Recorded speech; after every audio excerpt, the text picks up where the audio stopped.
कृष्णपादान् गणललिता शिवशाखान्तांश हे कृष्ण करुणा सिंधो दीनबंधो जगत्पते गोपेश गोपिकांत राधा कांत नमोस्तुते तप्त कांचन गौरांगी राधे वृंदावनेश्वरी वृषभानुसुते देवी प्रणमामि हरिप्रिये वाञ्छाकल्पतरुभ्यश्च कृपा सिन्धुभ्येव च पतितानां पावनेभ्यो वैष्णवेभ्यो नमो नमः। जय श्री कृष्ण चैतन्य प्रभु नित्यानंद श्री अद्वैत गदाधर शिवासादि गौर हरे कृष्णा कृष्ण कृष्ण हरे हरे हरे राम राम राम हरे हरे। धन्यवाद। Thank you. श्री चैतन्य चैतामृत मध्य लीला अध्याय 20 श्लोक संख्या 317 बार द्वारा पढ़ेंगे। ब्रह्मा शिव आज्ञाकारी भक्त अवतार पालनार्थ विष्णु कर कृष्ण स्वरूप आकार। निष्कर्ष यह है कि ब्रह्मा जी तथा शिव जी भक्त अवतार हैं जो आदेशों का पालन करते हैं, किंतु भगवान विष्णु पालक हैं और वे भगवान कृष्ण के निजी स्वरूप है। तो कौन इस बात को बोल रहे हैं? स्वयं चैतन्य महाप्रभु श्री कृष्ण चैतन्य राधा कृष्ण नाही। तो ये कोई इस्कॉन वाले नहीं बोल रहे हैं, ये चैतन्य महाप्रभु बोल रहे हैं। चैतन्य चैतामृत में लिखा है। कौन है? ब्रह्मा जी और शिव जी भक्त अवतार।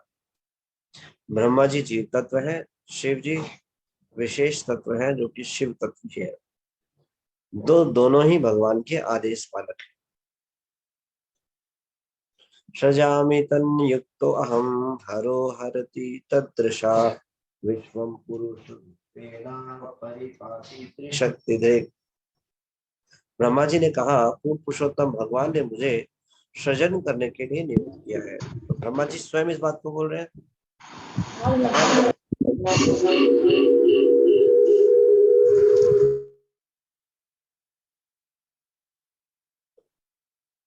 मान लो कोई घर बनाने के लिए किसी इंजीनियर को या किसी मिस्त्री को या ठेकेदार को नियुक्त करते हैं, तो अगर वो इस बात को बोले वही बता सकता है मेरे को किसने नियुक्त किया है। तो ऐसे ही शिव जी स्वयं बता रहे हैं मुझे भगवान ने सृजन किया है, सृजन के लिए नियुक्त किया है। मेरा अपॉइंटमेंट, मेरा ऑफर लेटर कहाँ से आया है? भगवान के द्वारा। एक एम्प्लॉयर देता है ना, अपना रिक्रूटमेंट होने के बाद अपॉइंटमेंट लेटर दिया जाता है, वो उस पर लिखा रहता है सो कंपनी ने इसको दिया। तो ब्रह्मा जी को किसने नियुक्त किया? भगवान ने स्वयं किया। शिव जी उनके आदेशों का पालन करते हुए हर वस्तु का संहार करते हैं। क्षीरदक्षाई विष्णु के रूप में पूर्ण पुरुषोत्तम भगवान प्रकृति के सारे कार्यों को चलाते हैं। इस तरह भौतिक प्रकृति के तीनों गुणों के अधीक्षक भगवान विष्णु।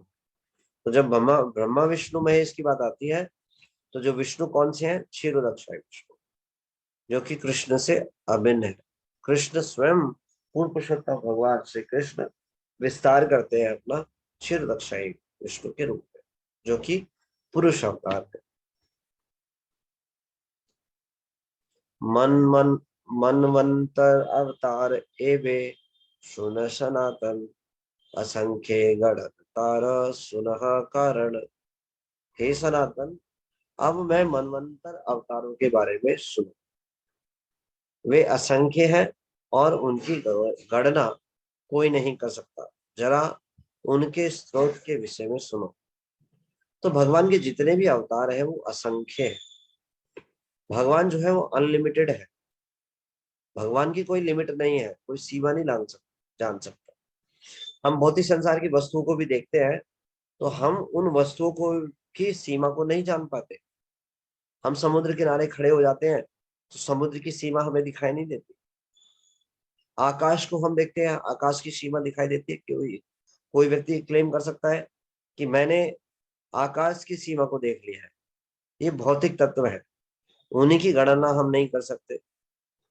तो हम अपनी शक्ति के द्वारा भगवान के दिव्य कार्यकलापों की गणना नहीं कर सकते। तो भगवान के जितने भी अवतार हैं वो असंख्य हैं। तो अगर शास्त्रों में ये बात बताई गई है कि अनंत शेष अपने अनंत फनों से भगवान की लगातार स्तुति कर रहे हैं और समाप्त नहीं हो रही है, तो ये बिल्कुल सही है। अब ये समझ में आएगा जब आगे के श्लोकों में चैतन्य महाप्रभु इस बात को बता रहे हैं। भगवान के मनवंतर अवतारों के बारे में ये जानना बड़ा मुश्किल है। देखिए आप बता रहे हो कैसे, ब्रह्मारे एक दिने है 14 मनवंतर, 14 अवतार करे न ईश्वर। ब्रह्मा के एक दिन में 14 मनु बदलते हैं और इनमें से प्रत्येक मनु के शासन काल में पूर्ण पुरुषोत्तम भगवान का एक अवतार प्रकट होता है। तो मनवंतर अवतार का मतलब क्या है, ब्रह्मा जी के आयु में जो एक दिन में 14 मनु होते हैं, तो इसका मतलब एक मनु में एक मनवंतर अवतार आएंगे, जो कि 14 मनवंतर का अवतार के बारे में चर्चा की थी श्रीमद् भागवतम में भी, और इसमें भी हमने चर्चा की थी। तो भगवान के ऐसे बहुत सारे, जिसमें कि एक अजित मनवंतर अवतार है भगवान के। तो इसमें गणना दी है, इस श्लोक में यह गणना की जा सकती है, यह गणना की जा सकती है कि ब्रह्मा के एक मास में 30 दिनों में 420 मनवंतर अवतार होते हैं। ब्रह्मा की आयु 1 वर्ष 360 दिनों में 5040 मनवंतर अवतार होते हैं।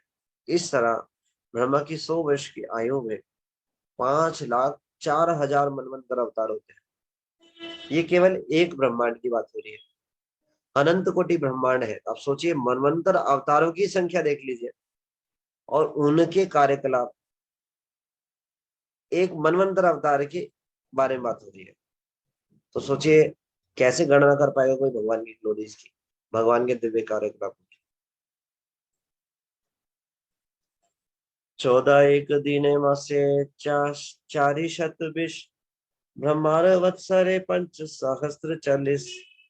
ब्रह्मा के एक दिन में 14 मनवंतर अवतार होते हैं, अर्थात एक मास में 420 और एक वर्ष में 5040 अवतार होते हैं। शतेक वत्सर है जीवन ब्रह्मार 5,40,000 मनवंता अवतार। ब्रह्मा के 100 वर्ष के जीवन में कुल 5,04,000 मनवंतर अवतार होते हैं।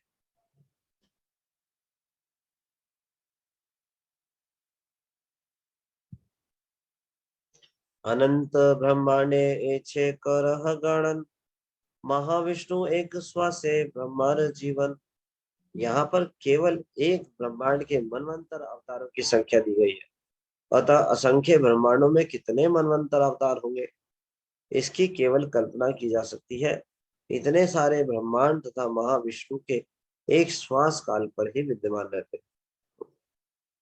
तो भगवान की कितना ऐश्वर्य है। महाविष्णु निश्वासेरा नाहिक पर्यंत, एक मनवंतर अवतारेरा देख लेखार अनंत अंत। महाविष्णु के निश्वासों की कोई सीमा नहीं है। जरा देखो ना, कितने मनवंतर अवतारों को बतलाना या लिखना कितना दुष्कर है। भगवान स्वयं बोल रहे हैं, ये लिखना बताना भी बड़ा पॉसिबल नहीं है। आप सोचिए, सांस ली आपने, कितनी सांस ली और फिर उसको छोड़ा। अब भगवान अपनी सांस छोड़ने से अनंत कोटि ब्रह्मांड एक बार सांस लेने में छोड़ डाल रहे हैं।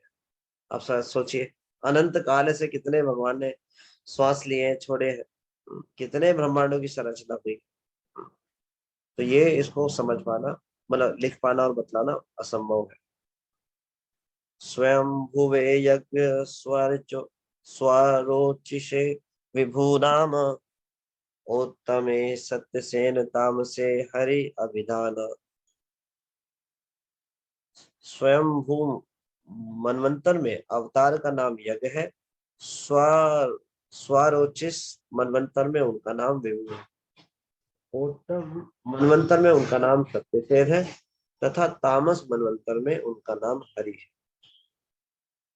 रैवते वैकुंठ चाक्ष से अजित वैवशते वामन, सावर्ण्य सावर्ण्य सार्वभौम दक्ष, सावर्ण्य ऋषभ गणन। श्रीमद् भागवत में जो 14 बताए गए थे उनके बारे में बताया। रैवत मनवंतर में अवतार का नाम वैकुंठ है और चाक्षुष मनवंतर में उनका नाम अजित है। वैश्वत मनवंतर में उनका नाम वामन है और सावर्ण्य मनवंतर में उनका नाम सार्वभौम तथा दक्ष सावर्ण्य मनवंतर में उनका नाम ऋषभ है।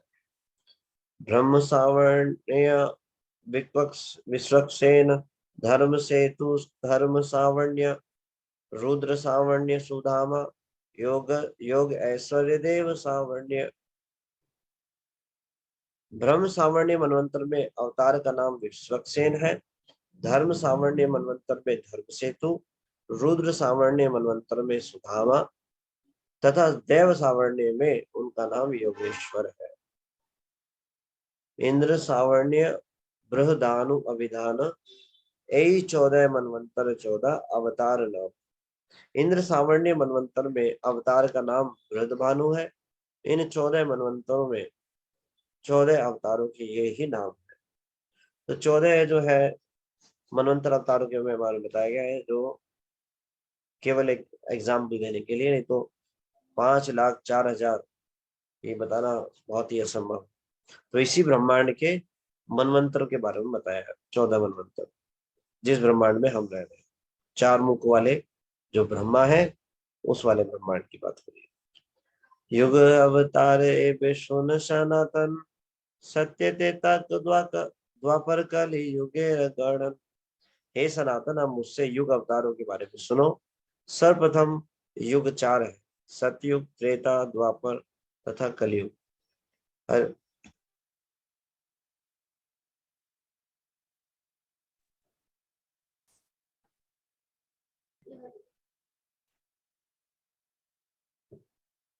हे सनातन, अब मुझसे युग अवतारों के बारे विषय में सुनो। सर्वप्रथम युग 4 है, सतयुग, त्रेता युग, द्वापर युग तथा कलयुग। शुक्त रक्त कृष्ण पीत क्रमे चारी वर्ण धारे कृष्णा करे न धर्म। चारों युगो सत्य, त्रेता, द्वापर तथा कलयुग में भगवान 4 रंगों में अवतरित होते हैं। ये क्रमशः श्वेत, लाल, काले तथा पीले हैं। ये रंग विभिन्न युगों में अवतारों के हैं। तो भगवान के 4 युगों में 4 अलग अलग प्रकार के वर्ण होते हैं। आसन वर्णस्त्रयो हास्या बृहतो अनुयुगम तनु, शुक्लो रक्तस्तथा पीत इदानी कृष्ण ताम गतः। इस बालक के पहले 3 रंग रह चुके हैं, जो विभिन्न युगों के लिए संस्तुत रंगों के अनुसार थे। पहले वह श्वेत, लाल तथा पीला था, किंतु अब उसने श्याम रंग धारण किया है। यह श्लोक श्रीमद् भागवतम के 10वें स्कंद के 8वें अध्याय के 13वें श्लोक का है, जिसे गर्ग मुनि ने नंद महाराज के घर में कृष्ण के नामकरण संस्कार के अवसर पर कहा था। अगले 2 श्लोक में भी श्रीमद् भागवतम 11वें स्कंद के 5वें अध्याय के 21 श्लोक और 24 से लिया गया है। कृते शुक्ल चतुर्बाहो जटिलो वल्कलांबरा, कृष्ण जिनो पिवाचक बिभ्रदंड कमंडलु। सतयुग में भगवान का शरीर श्वेत रंग का था। उनके 4 हाथ थे तथा सिर पर जटाजूट था। वे वृक्ष की छाल पहने थे और काला मृग चर्म धारण किए थे। वे उपवीत जनेऊ पहने थे और गले में रुद्राक्ष की माला धारण किए थे। वे दंड तथा कमंडलू लिए थे और ब्रह्मचारी थे। तो आप ऐसे कोई बता सकते हैं इनके बारे में बात होती है? सतयुग में जो भगवान के अवतार है श्वेत वर्ण के, उनके बारे में चर्चा आ रही है। आप बता सकते हैं कौन है? हैंड रेज कीजिएगा please. Please raise your hands. किसी को नहीं समझ में आया, मैं दोबारा पढ़। सतयुग में भगवान का शरीर श्वेत रंग का था। उनके 4 हाथ थे, सिर पर जटाजूट था। वे वृक्ष की छाल पहने थे और काला मृग चर्म धारण किए थे। वे उपवीत जनेऊ पहने थे और गले में रुद्राक्ष की माला धारण किए थे। वे दंड तथा कमंडली लिए थे और ब्रह्मचारी थे। बहुत उत्तर प्रश्न। हरे कृष्णा प्रभु जी, दंडवत प्रणाम। हरे कृष्णा भाई जगताम। जी, हमको तो ये लग रहा है प्रभु जी, गलत भी हो सकते हैं, प्रभु जी क्षमा करना। शिव जी जी के बारे में बता रहे हैं, लेकिन फिर आगे बोल दिया ब्रह्मचारी थे जो, तो हमें फिर लग रहा है कि गलत बोल रहे हैं प्रभु। हाँ, ये तो गलत उत्तर है। ठीक है, चलो मीना शर्मा मत। हरे कृष्ण प्रभु जी। हरे कृष्णा मत। प्रभु जी वामन अवतार तो नहीं? हाँ जी, धन्यवाद। हरे वामन कृष्ण। अवतार के बारे में बात। Thank you so much. Thank you devotees. सतयुग में भगवान का श्वेत वर्ण है, वो कौन है? द्रौपदी।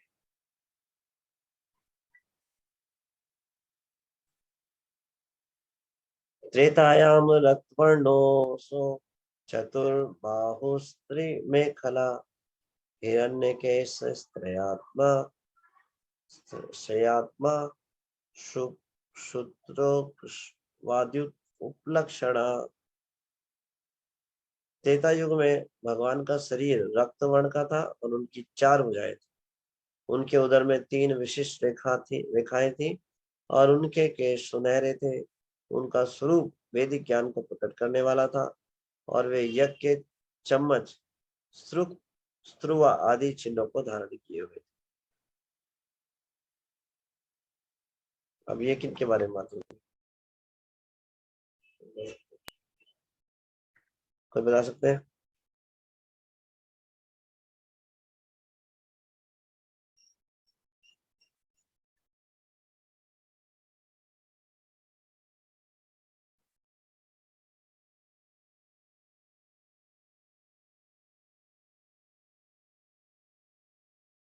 रजनी रघुवंश।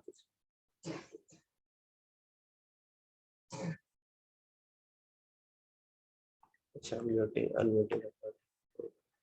ठीक है, अभी अनम्यूट कर सकते हैं।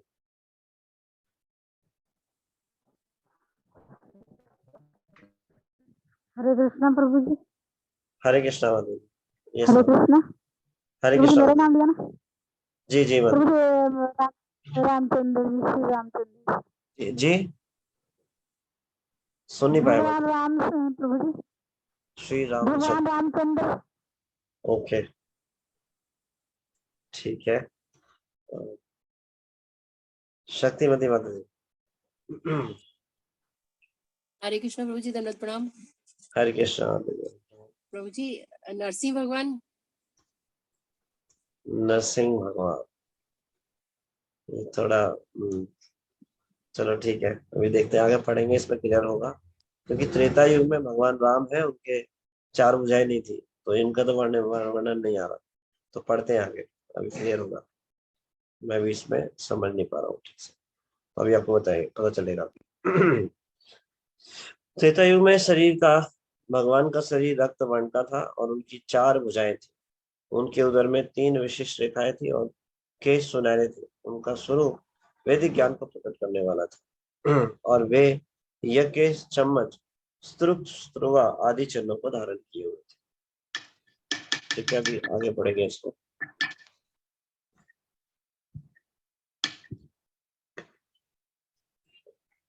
सतयुग युगे धर्म ध्यान कराय शुक्ल मूर्ति धरे करदम्ब के वर दिला ये हो कृपा करी। शुक्ल अवतार के रूप में भगवान ने धर्म और ध्यान की शिक्षा दी। उन्होंने करदम मुनि को आशीर्वाद दिया और इस तरह उन्होंने अपनी अहितों की कृपा प्रदर्शित की। करदम मुनि प्रजापतियों में से एक थे। उन्होंने मनु की पुत्री देवहूति के साथ विवाह किया और उनके पुत्र कपिल देव हुए। करदम मुनि की तपस्या से भगवान अत्यधिक प्रसन्न हुए और उनके समक्ष श्वेत रूप में प्रकट हुए। यह घटना से सतयुग की है, जब लोग ध्यान करने के अभिष्ट थे। तो ये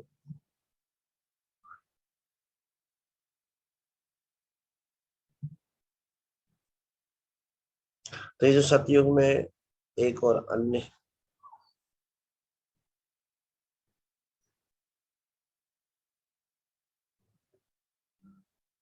तो सतयुग के एक और अन्य अन्य अन्य घटना की, अन्य अवतार की बात बता रहे हैं इसमें। कपिल मुनि के बारे में बात हो रही है। तो अभी त्रेता युग का वो प्रश्न अनसॉल्व है, अभी देखते हैं, आगे बढ़ते हैं। कृष्ण ध्यान करे लोक ज्ञान अधिकारी, त्रेता त्रेतार धर्म यज्ञ कराए रक्त वर्ण धरी। सतयुग में लोग सामान्यता आध्यात्मिक ज्ञान में अग्रसर होते थे और कृष्ण का सहज ही ध्यान करते थे। त्रेता युग में लोगों का वृत्ति परक परक कार्य बड़े बड़े यज्ञ को संपन्न करना था। भगवान ने रक्त वर्ण धारण करके इसे प्रोत्साहित किया। कृष्ण पदार्चन है द्वापरेरा धर्म, कृष्ण वर्ण कराए लोके कृष्ण अर्चन अर्चन कर्म। द्वापर युग में लोगों का वृत्ति पर कार्य कृष्ण के चरण कमलों का पूजन करना था। अतः भगवान कृष्ण ने श्याम वर्ण धारण करके लोगों को प्रोत्साहित किया कि वे उनकी पूजा करें। एक मिनट।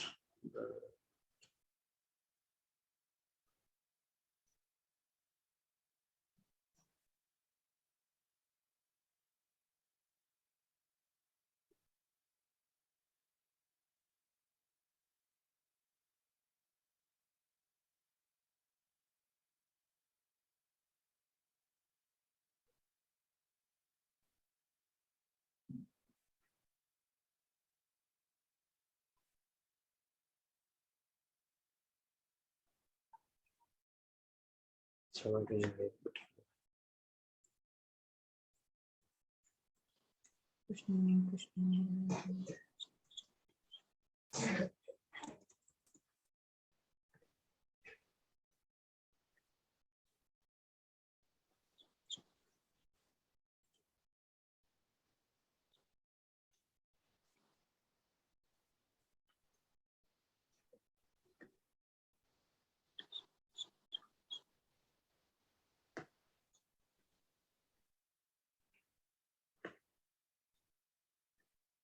क्षमा कीजिएगा।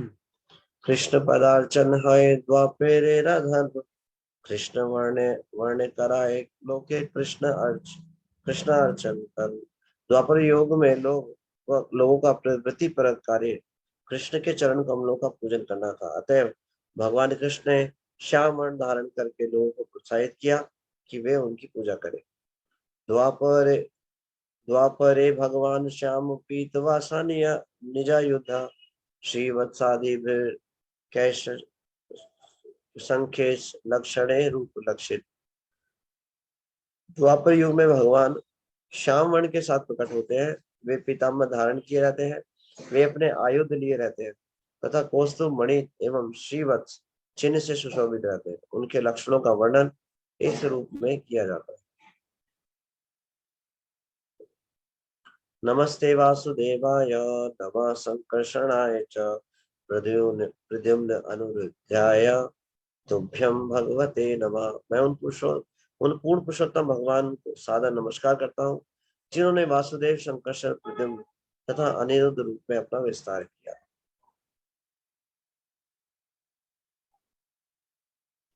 एहि मंत्रे द्वापरे करे कृष्णार्चन, कृष्ण नाम संकीर्तन कलि युगे धर्म। इस मंत्र से लोग द्वापर युग में कृष्ण की पूजा करते हैं। कलयुग में लोगों का वृत्ति पर कर्म है कृष्ण के पवित्र नाम का सामूहिक कीर्तन करना। तो 4 युग में 4 अलग अलग अवतारों के बारे में बताया इसमें। तो जो त्रेता युग है इसमें मैं इसको क्लियर नहीं कर पाता हूँ, वैसे जनरली कोट किया जाता है। त्रेता युग में जो वर्णन आता है वो भगवान राम का आता है, जो जनरल भी ये चारों अवतारों की बात होती है। तो यहाँ पर लेकिन चतुर्भुज के रूप में बोल रहे हैं, तो थोड़ा मुझे क्लैरिटी नहीं आ रही है, मैं उसको आपको बाद में बता पाऊंगा। इस मंत्र में लोग द्वापर युग में कृष्ण की पूजा करते हैं। कलयुग में लोगों का वृत्ति पर कर्म है कृष्ण के पवित्र नाम का सामूहिक कीर्तन करना। तो जैसे कि श्रीमद् भागवतम में कहा गया है 12वें स्कंद के 3 अध्याय के 51वें श्लोक में, कले दोष निधि राजन अस्ति एको महान गुणा, कीर्तनादेव कृष्ण से मुक्त बंध परम ब्रजे। कलयुग की महिमा देखिए। कलयुग दोषों से भरा पड़ा है, लेकिन एक सबसे बड़ा गुण है इसके अंदर, इसमें केवल भगवान के नाम मात्र कीर्तन करने मात्र से व्यक्ति भवबंधन से छूट सकता है। हरे कृष्णा कृष्ण कृष्ण हरे हरे, हरे राम राम राम हरे। सभी देवी देवताओं को जब ये पता चला तो देवी देवता भी रो रहे हैं, अरे हमें पृथ्वी पर जन्म क्यों नहीं मिला, कलयुग में जन्म क्यों नहीं मिला।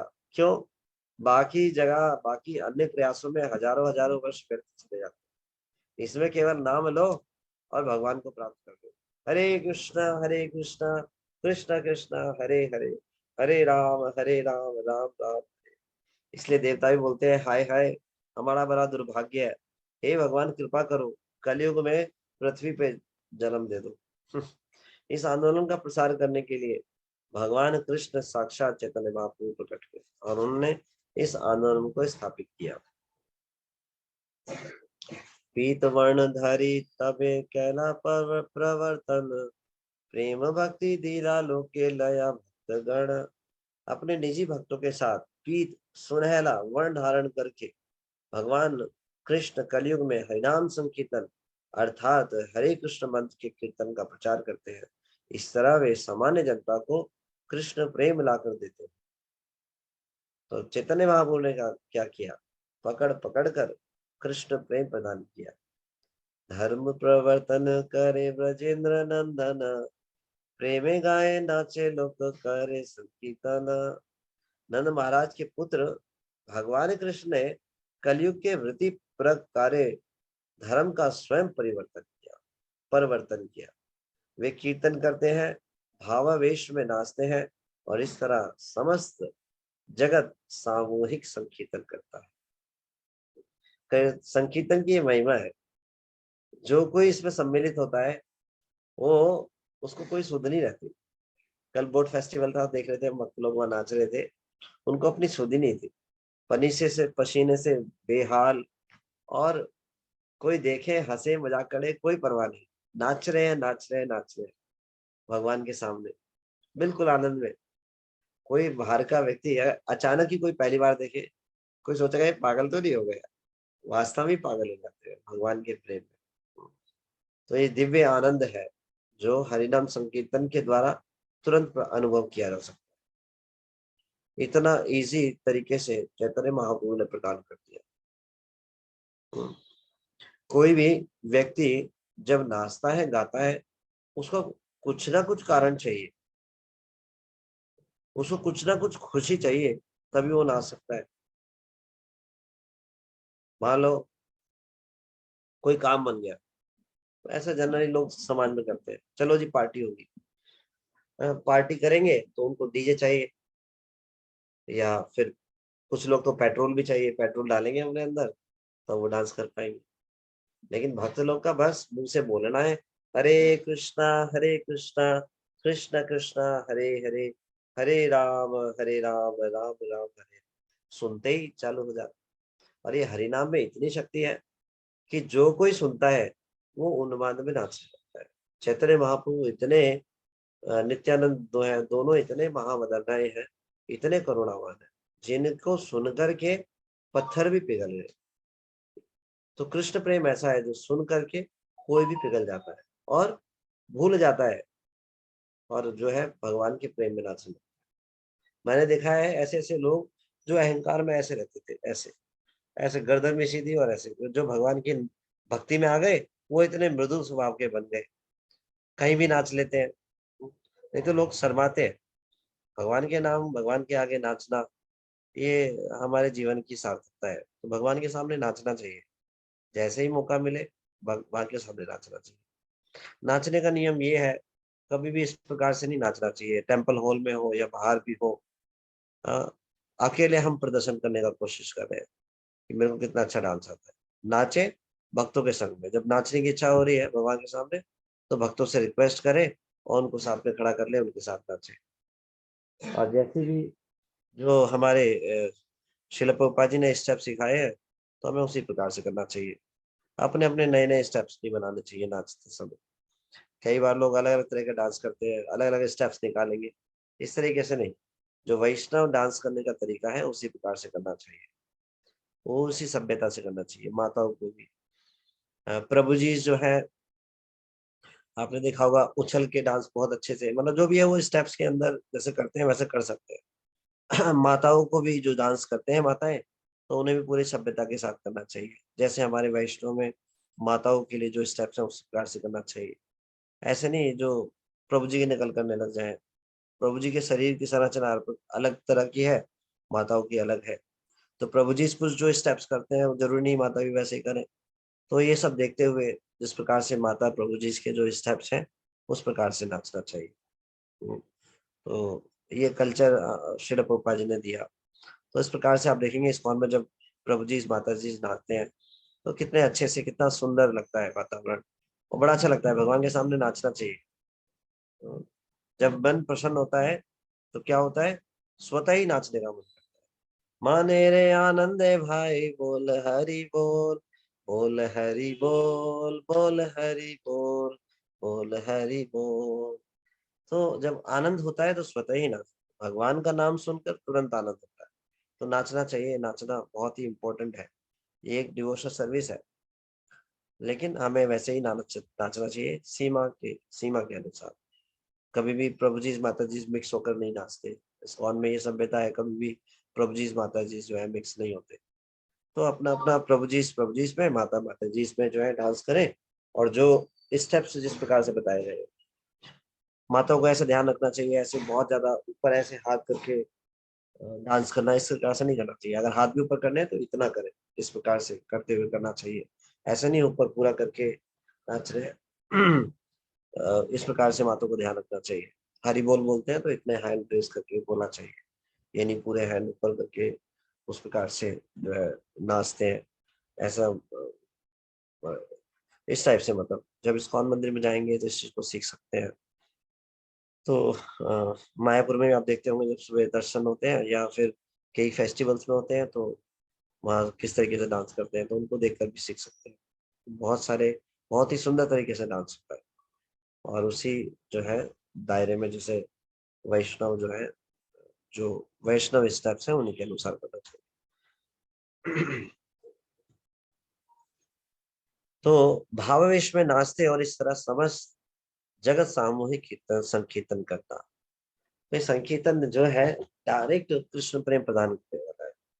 अब बताइए, जब कृष्ण प्रेम केवल नाचने से मिल जाए तो ध्यान की क्या आवश्यकता है? कोई बोले जी मैं ध्यान करूंगा तब मैं भगवान को प्राप्त करूंगा। अरे नहीं, भगवान कह रहे हैं नाच दो मैं मिल जाऊंगा। तो बताइए क्या क्या चुनना चाहिए, क्या आसान तरीका है? बेटर है नाच के ही कर ले, है ना। जब नैमिषारण्य ऋषि सॉरी दंडकारण्य वन में जब ऋषि मुनि भगवान का ध्यान कर रहे हैं, जो योग करने वाले जो ऋषि थे वो ध्यान कर रहे हैं ओम। अब ओम तो कर रहे हैं ध्यान, लेकिन अब ओम उनको चलता फिरता नजर आ रहा है। अरे अभी तक तो ध्यान कर रहे थे ओम पे, अब देखा जो स्वयं भगवान राम जो ओम क्या है, भगवान के शरीर की कांति है, अब वो चलता फिरता नजर आ रहा है। तो वो एकदम से छोड़ करके ध्यान उनके पीछे भागने लगे, और उनके हृदय में जागृत हुई कि ये हमें पति रूप में प्राप्त हो। तो ब्रह्म जो है भगवान के शरीर का तेज है, वो आकर्षित करता है, लेकिन जो स्वयं भगवान जिनका शरीर से वो कांति निकली है वो कितने आकर्षित होंगे। तो ओम जो है, जो पे ध्यान करने वाले भी चलते फिरते ओम को देखकर आकर्षित हो जाते हैं। चलते फिरते कौन है? भगवान स्वयं साक्षात। तो फिर जब आसान प्रोसेस दिया है चैतन्य महाप्रभु ने डायरेक्ट भगवान के प्रेम प्राप्त करने का, हरिनाम संकीर्तन, हरे कृष्ण कृष्ण कृष्ण हरे हरे, हरे राम राम राम हरे। फिर कठिन अभ्यासों की तरफ क्यों जाना? तो चैतन्य महाप्रभु ने इस आंदोलन को स्थापित किया। कृष्ण वर्णम तुषा कृष्णम संगोपास गोपांगास्त्र पाशदम यज्ञे संकीर्तन प्रायेरा जजंती ही सुमेधसा। अब इस श्लोक में श्रीमद् भागवतम में चैतन्य महाप्रभु के बारे में वर्णन है। तो कोई बोलता है अरे चैतन्य महाप्रभु तुम्हारे इस्कॉन वालों ने बना दिए भगवान, कहाँ पे बना है? इस्कॉन ने नहीं बनाया। चैतन्य महाप्रभु श्री कृष्ण चैतन्य राधा कृष्ण नाही अन्य, ये शास्त्र प्रमाण है। चैतन्य महाप्रभु स्वयं राधा कृष्ण जो है श्री राधा कृष्ण है। और श्रीमद् भागवतम, नरसिंह पुराण, चैतन्य उपनिषद, गरुण पुराण, सारे उपनिषदों पुराणों में विस्तार से वर्णन है चैतन्य महाप्रभु के बारे में। तो श्रीमद् भागवतम में इस वाले श्लोक में 11वें स्कंद के 5वें अध्याय का 32वां श्लोक है, जिसमें चैतन्य महाप्रभु के बारे में बताया। कलयुग में बुद्धिमान व्यक्ति कृष्ण नाम का निरंतर गान करने वाले कौन है? वो चैतन्य महाप्रभु क्या करते हैं? हरे कृष्णा कृष्ण कृष्णा हरे हरे, हरे राम राम राम हरे हरे, के भगवान की के अवतार की पूजा करने के लिए संकीर्तन करते हैं। तो इन भगवान की कैसे पूजा होती है? संकीर्तन के द्वारा।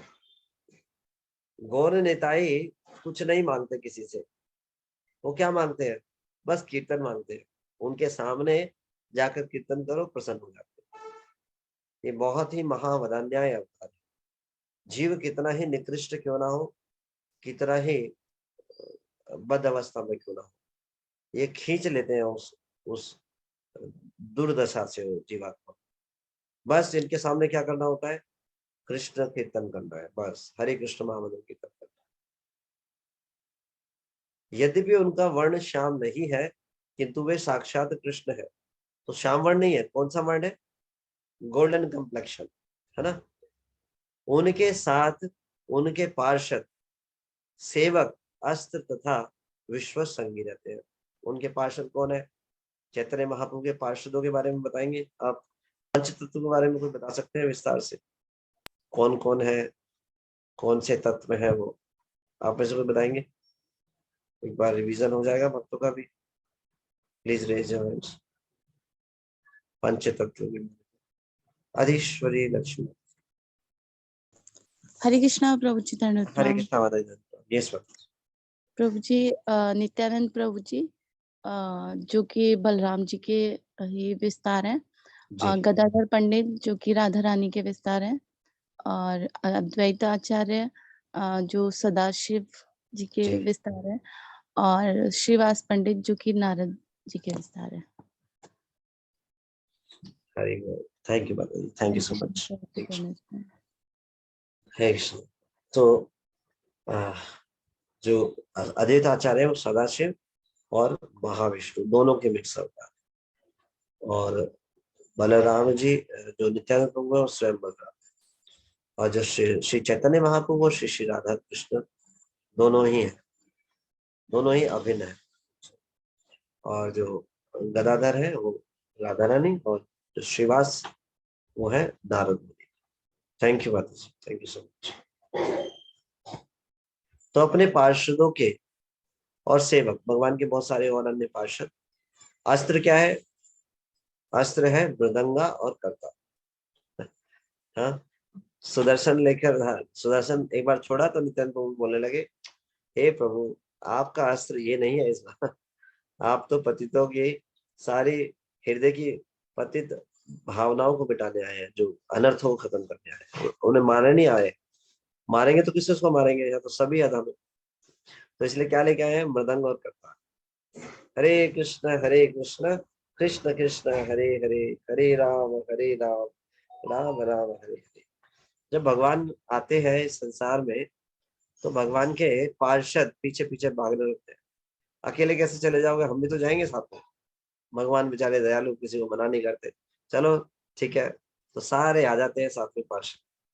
तो गौर लीला में जितने भी कृष्ण लीला के जितने भी तत्व थे, जो पार्षद थे आए थे, वो सब गौर लीला में आए थे। गौर लीला के बारे में गौर गणोदेश दीपिका जो ग्रंथ है, जो कवि कर्ण को कपूर जी द्वारा विरचित है, उन्होंने विस्तार से सभी का बताया। जो गौर लीला में कौन कौन भक्त कौन थे, जो कि कृष्ण लीला में उनका वास्तविक रूप क्या है, ये उन्होंने विस्तार से बताया उस ग्रंथ। तो सभी पार्षद आए थे। क्यों? कृष्ण के बिना वो नहीं रह सकते। हालांकि भगवान तो हर जगह नित्य विद्यमान है। और अस्त्रों के साथ आए। अस्त्र क्या था? ये था मृदंग का ताल, हरे कृष्ण महामंत्र। तो मृदंग क्या है? बांसुरी। भगवान की बांसुरी जो है वो मृदंग के रूप में प्रकट हुई।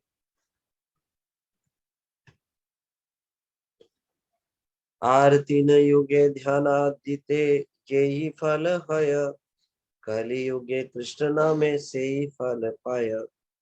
अन्य 3 युगों में सत्य त्रेता तथा द्वापर में लोग विभिन्न प्रकार के आध्यात्मिक कार्य करते हैं।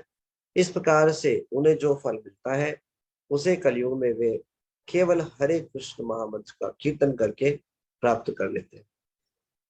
कले दोष निधे राजन अस्ति एको महान गुणा कीर्तनादेव कृष्ण से मुक्त संबंधा परम व्रजेत। हे राजन, कलयुग यद्यपि कलयुग दोषों से भरा है, किंतु फिर भी इस युग में एक उत्तम गुण है। वह यह है कि हरे कृष्ण महामंत्र के कीर्तन मात्र से मनुष्य भवबंधन से मुक्त हो सकता है और दिव्य धाम को प्राप्त कर सकता है। केवल भगवान के नाम लेने से भगवान को धाम को प्राप्त किया जा सकता है। कृते यदधाय तो विष्णु त्रेतायाम यजतो मखे द्वापरे परिचायाम कलो तद हरि कीर्तनात्। तो 4 प्रकार के युगों में 4 प्रकार के अलग अलग कार्य होते थे। सतयुग में भगवान विष्णु का ध्यान करना, ये कलयुग के लोगों के बस में नहीं है। मन कंट्रोल नहीं है तो अपने किसी भी चीजों पर ध्यान नहीं लगा पाते। त्रेता युग में यज्ञ करने से तथा द्वापर युग में भगवान के चरण कमलों की सेवा करने से जो फल प्राप्त होता था उसे कलयुग में हरे कृष्ण महामंत्र के कीर्तन द्वारा ही प्राप्त किया जा सकता है। ध्यान कृतेर्यज्ञं यज्ञैः त्रेतायां द्वापरे अर्चयन् यदप्नोति तदप्नोति कलो संकीर्तय केशवम्। सतयुग में ध्यान करने से, त्रेता युग में यज्ञ करने से या द्वापर युग में श्री कृष्ण के चरण कमलों की पूजा करने से जो फल प्राप्त होता है उसे कलयुग में केवल केशव के गुणगान द्वारा ही प्राप्त किया जा सकता है। ये कलयुग की विशेषता है।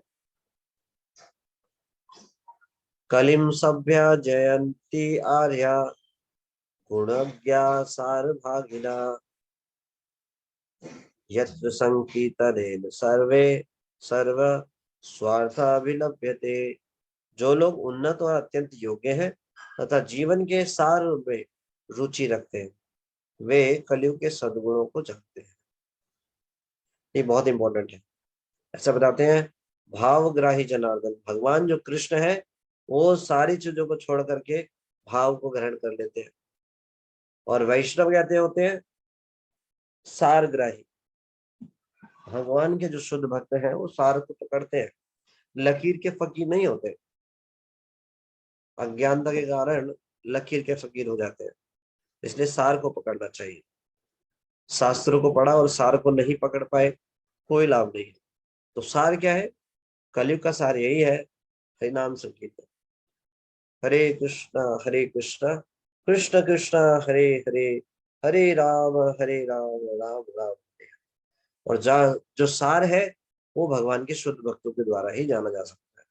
कोई अपनी बुद्धि से नहीं पकड़ पाएगा, कंफ्यूज हो जाएगा। एक जगह कुछ बताया, एक जगह कुछ बताया। क्यों? अलग अलग लोगों के लिए अलग अलग चीजें बताई। चेतना के आधार पर 4 लाख योनियां है, तो हर एक के स्तर से अपने चेतना के स्तर पे उसको ग्रहण करते हैं या पकड़ पाते हैं। लेकिन शुद्ध भक्त हमें सार रूप में प्रदान करते हैं। ऐसे लोग कलयुग की पूजा करते हैं क्योंकि वे इस युग में हरे कृष्ण महामंत्र के कीर्तन मात्र से मनुष्य आत्मज्ञान में प्रगति कर सकता है और जीवन का लक्ष्य प्राप्त कर सकता है। पूर्वत लिखे गुण अवतार गण असंख्य संख्या तार न गणन। जैसा कि मैंने गुण अवतारों का वर्णन करते हुए बतलाया था, उसी तरह इन अवतारों को भी असंख्य समझना चाहिए क्योंकि किसी के भी द्वारा इनकी गणना नहीं की जा सकती। चारि युग अवतारे ते गणना सुनी भांगे करे करे तारे पूछे सनातन। इस तरह मैंने चारों युगों के अवतारों का विवरण प्रस्तुत किया है। यह सब सुनकर सनातन गोस्वामी ने महाप्रभु को प्रत्यक्ष रूप से इंगित किया।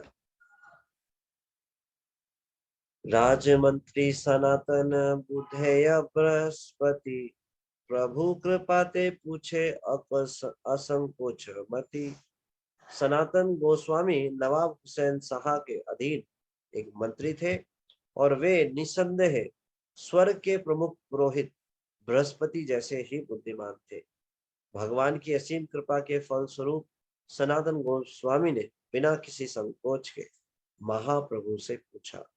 तो भगवान ने विस्तार से बताया जीव के बारे में और अपने बारे में, स्वयं के बारे में। भगवान ने भगवत तत्व जीव के बारे में विस्तार से बताया। जीव किस प्रकार से प्रकट हुआ, कैसे इस संसार में बद्ध है, इसके बारे में विस्तार से बताया, उसकी वास्तविक स्वरूप के बारे में। फिर भगवान ने भगवत स्वरूप के बारे में भी पूर्णतः विस्तार से बताया, उनके सभी विस्तारों को बताया। किस प्रकार से सृष्टि संरचना के लिए भगवान अलग अलग विस्तार करते हैं, ये भगवान ने विस्तार से बताया। अब सनातन गोस्वामी जी कुछ प्रश्न पूछ रहे हैं। अति क्षुद्र क्षुद्र जीव मुहि नीच नीचाचार, के मने जानी बे कलिते कौन अवतार। अब यहाँ पे जो चर्चा चलेगी आगे चल के चैतन्य महाप्रभु शर्मा जाएंगे। क्यों? क्योंकि जो उन्होंने वर्णन किया सनातन गोस्वामी बोलेंगे आप ही तो हैं वो, तभी देखो पढ़ेंगे आगे। सनातन गोस्वामी ने कहा मैं अत्यंत क्षुद्र जीव हूँ, मैं नीच और मेरा आचरण नीच है। भला मैं कैसे जान सकता हूँ कि कलयुग में कौन अवतार है? अब भगवान से भगवान की बात को एक्सेप्ट करवाने की कोशिश कर रहे हैं, ऐसा पूछ रहे हैं। प्रभु कहे अन्य अवतार शास्त्र द्वारे जानी, कलिते अवतारे ते छे शास्त्र वाक्य मानी। तो जो भगवान के भक्त है वो भगवान के अवतारों को ऐसे नहीं मान लेते, बाजार में नए नए अवतार आ रहे हैं उसको मान लेंगे, नहीं, शास्त्र प्रमाण के साथ अवतारों को मानना चाहिए। तो श्री चैतन्य महाप्रभु ने उत्तर दिया जिस तरह अन्य युगों के अवतार को शास्त्रों के आदेश अनुसार स्वीकार किया जाता है, इस कलयुग में ईश्वर के अवतार को उसी तरह स्वीकार किया जाना चाहिए।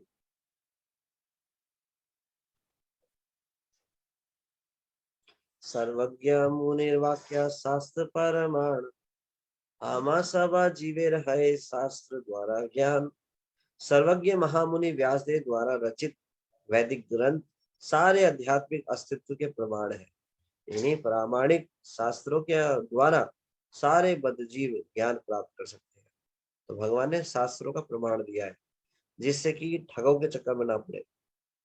भगवान को पता है कि क्योंकि इस संसार में जीवात्मा क्या कर रहा है, स्वामी बनने का प्रयास कर रहा है, तो अपने आप को भगवान घोषित करेगा, भगवान इस बात को जानते हैं।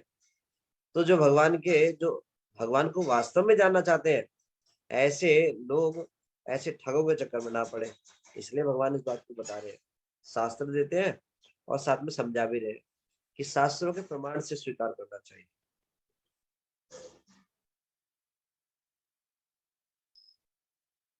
अवतार नाही कहे आमी अवतार, मुनि सब जाने करे लक्षण विचार। ईश्वर का वास्तविक अवतार यह कभी नहीं कहता मैं ईश्वर या मैं ईश्वर का अवतार हूँ। महामुनि व्यासदेव ने यह सब जानते हुए पहले से शास्त्रों में अवतारों के लक्षण अंकित कर दिए। तो मेरा यहाँ पे प्रश्न है, भगवान कह रहे हैं ईश्वर का वास्तविक अवतार यह कभी नहीं कहता कि मैं ईश्वर हूँ या मैं ईश्वर का अवतार हूँ।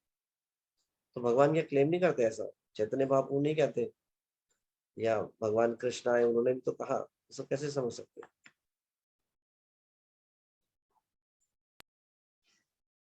मैं हैंड्स डाउन कर रहा हूँ, प्लीज रेस कीजिएगा। यहाँ पे चैतन्य महाप्रभु बोल रहे हैं कि जो ईश्वर के आस्तिक अवतार है वो कभी नहीं कहते मैं ईश्वर हूँ या मैं ईश्वर का अवतार, लेकिन भगवान तो हमेशा कहते हैं।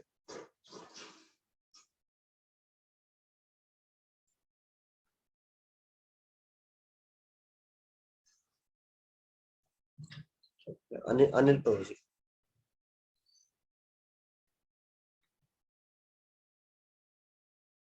भी अनम्यूट कर सकते हैं। यस हरे कृष्णा प्रभु जी, प्रणाम। हरे कृष्णा में जाता हूँ। प्रभु जी मुझे इतना समझ में आ रहा है कि जो अवतार की जो बात कर रहे हैं, तो प्रभु जी कृष्ण के सारे अवतार हैं या विस्तार हैं और कृष्ण किसी के अवतार नहीं है, तो इसको इस तरीके से मैं समझ पा रहा हूँ। ओके, मतलब मूल कृष्ण है। ठीक है, मूल कृष्ण है जब वो कह रहे हैं तब कोई प्रॉब्लम नहीं है। नहीं तो ईश्वर के जो अवतार हैं वो कभी नहीं कहते। वो नहीं कहते हैं प्रभु जी, जितना मुझे समझ में आया था। हरे कृष्णा प्रभु जी। जब देवाहुति को जब भगवान कपिल देव जब उपदेश देते हैं तब तो वो बोलते हैं, श्रीमद् भागवतम में 30 स्कंद में वर्णन आता है, कपिल देव बोलते हैं खुद, मैं भगवान। प्रभु जी तो मुझे इतना ही समझ में आया, सॉरी प्रभु जी। जी हरे कृष्णा। Thank you. ब्रजेश लता।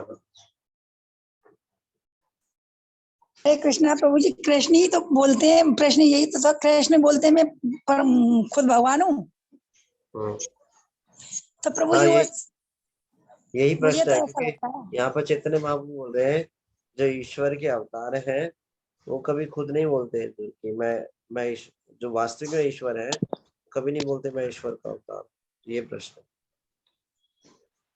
नहीं, यो बोलते हैं वो 64 कला से हैं, सबसे पूर्ण पुरुषोत्तम भगवान है। ठीक है। मेरी समझ में तो ये आया प्रभु जी। हरे कृष्णा प्रभु। अजीश्वर रक्षक। हरे कृष्णा प्रभु जी, दंडवत प्रणाम। हरे कृष्णा वाले प्रभु जी, एक तो मुझे जो अनिल प्रभु जी ने बोला वैसे मेरा भी मत था कि जो अवतार हैं उनके लिए बोल रहे हैं महाप्रभु, बट भगवान कृष्ण तो स्वयं पूर्ण पुरुषोत्तम भगवान है। और एक मैंने वरिष्ठ भक्तों के लेक्चर में काफी पहले सुना था कि जैसे कोई अगर कंपनी के मालिक के बारे में पता पूछता है, अगर कोई जानना चाहता है कौन है भगवान, तो उनको कैसे पता लगेगा? वो सभी वर्कर से पूछते हैं क्या आप हैं, मालिक हैं इस कंपनी के। सभी से एक एक करके पूछता है, फिर मैनेजर के पास जाते हैं, सभी कहते हैं नहीं मैं नहीं हूँ। फिर वो जस्ट जो मालिक का केबिन होता है उसके वहां तक पहुंच जाते हैं और अंदर जाके पूछते हैं क्या आप इस कंपनी के ओनर हैं। तो वो फिर वहां पे हम्बली मना नहीं करते, वो बोलते हैं यस मैं हूँ इस कंपनी का ओनर, और आप बताइए मैं आपकी कैसे सेवा कर सकता हूँ। तो उसी प्रकार से अगर कोई जीव भगवान को जानना चाहेगा, उनको ढूंढना चाहेगा, तो उनके लिए फिर भगवान बताते हैं कि हाँ मैं हूँ, आप आओ मेरे पास। Hare Krishna. Thank you so much. Hare Krishna. Thank you, धन्यवाद।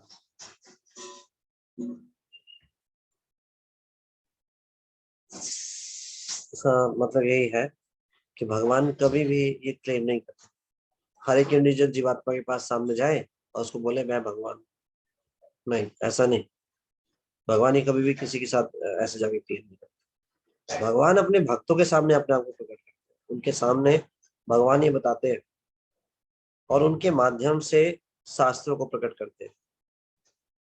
तो जीवात्मा को अगर नहीं पता चलेगा, जैसे माता जी ने बताया, तो भगवान जब तक नहीं बताएंगे कैसे पता चलेगा। लेकिन डायरेक्टली बद्ध जीवात्मा को नहीं बताते भगवान, अपने भक्तों के सम्मुख ये प्रकट करते हैं अपने आप पे।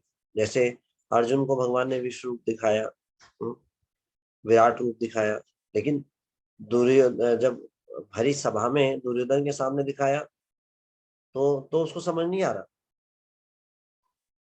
तो इस प्रकार से भगवान अपने आप को प्रकट करते हैं और अपने आपको विस्तार से बताते भी हैं, लेकिन भक्तों के सामने, और उनके माध्यम से शास्त्रों को प्रकट करते हैं।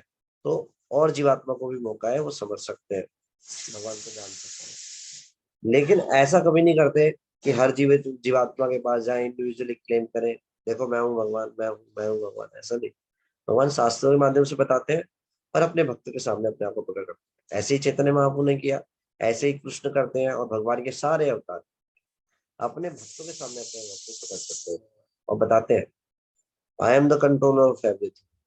लेकिन किसी अभक्त के सामने नहीं, उनके सामने तो भगवान काल के रूप में ही बताते हैं, देखो मैं हूँ कंट्रोलर हम कालास्वी। उनको मृत्यु के रूप में भगवान दिखाई देते हैं, तब सुन आता है कि हाँ यही भगवान है। तो इस प्रकार से थैंक यू माता जी, अनिल प्रभु जी और ब्रजेश माता जी। तो भगवान कभी भी इंडिविजुअली ऐसे किसी को नहीं करते, तो भगवान अपने भक्तों के सामने प्रकट करते हैं I am the supreme controller, और जीवात्माओं पे कृपा करने के लिए अपने शास्त्रों को के माध्यम से प्रकट करते हैं, अपने भक्तों के समस्त शास्त्रों को प्रकट करते हैं। और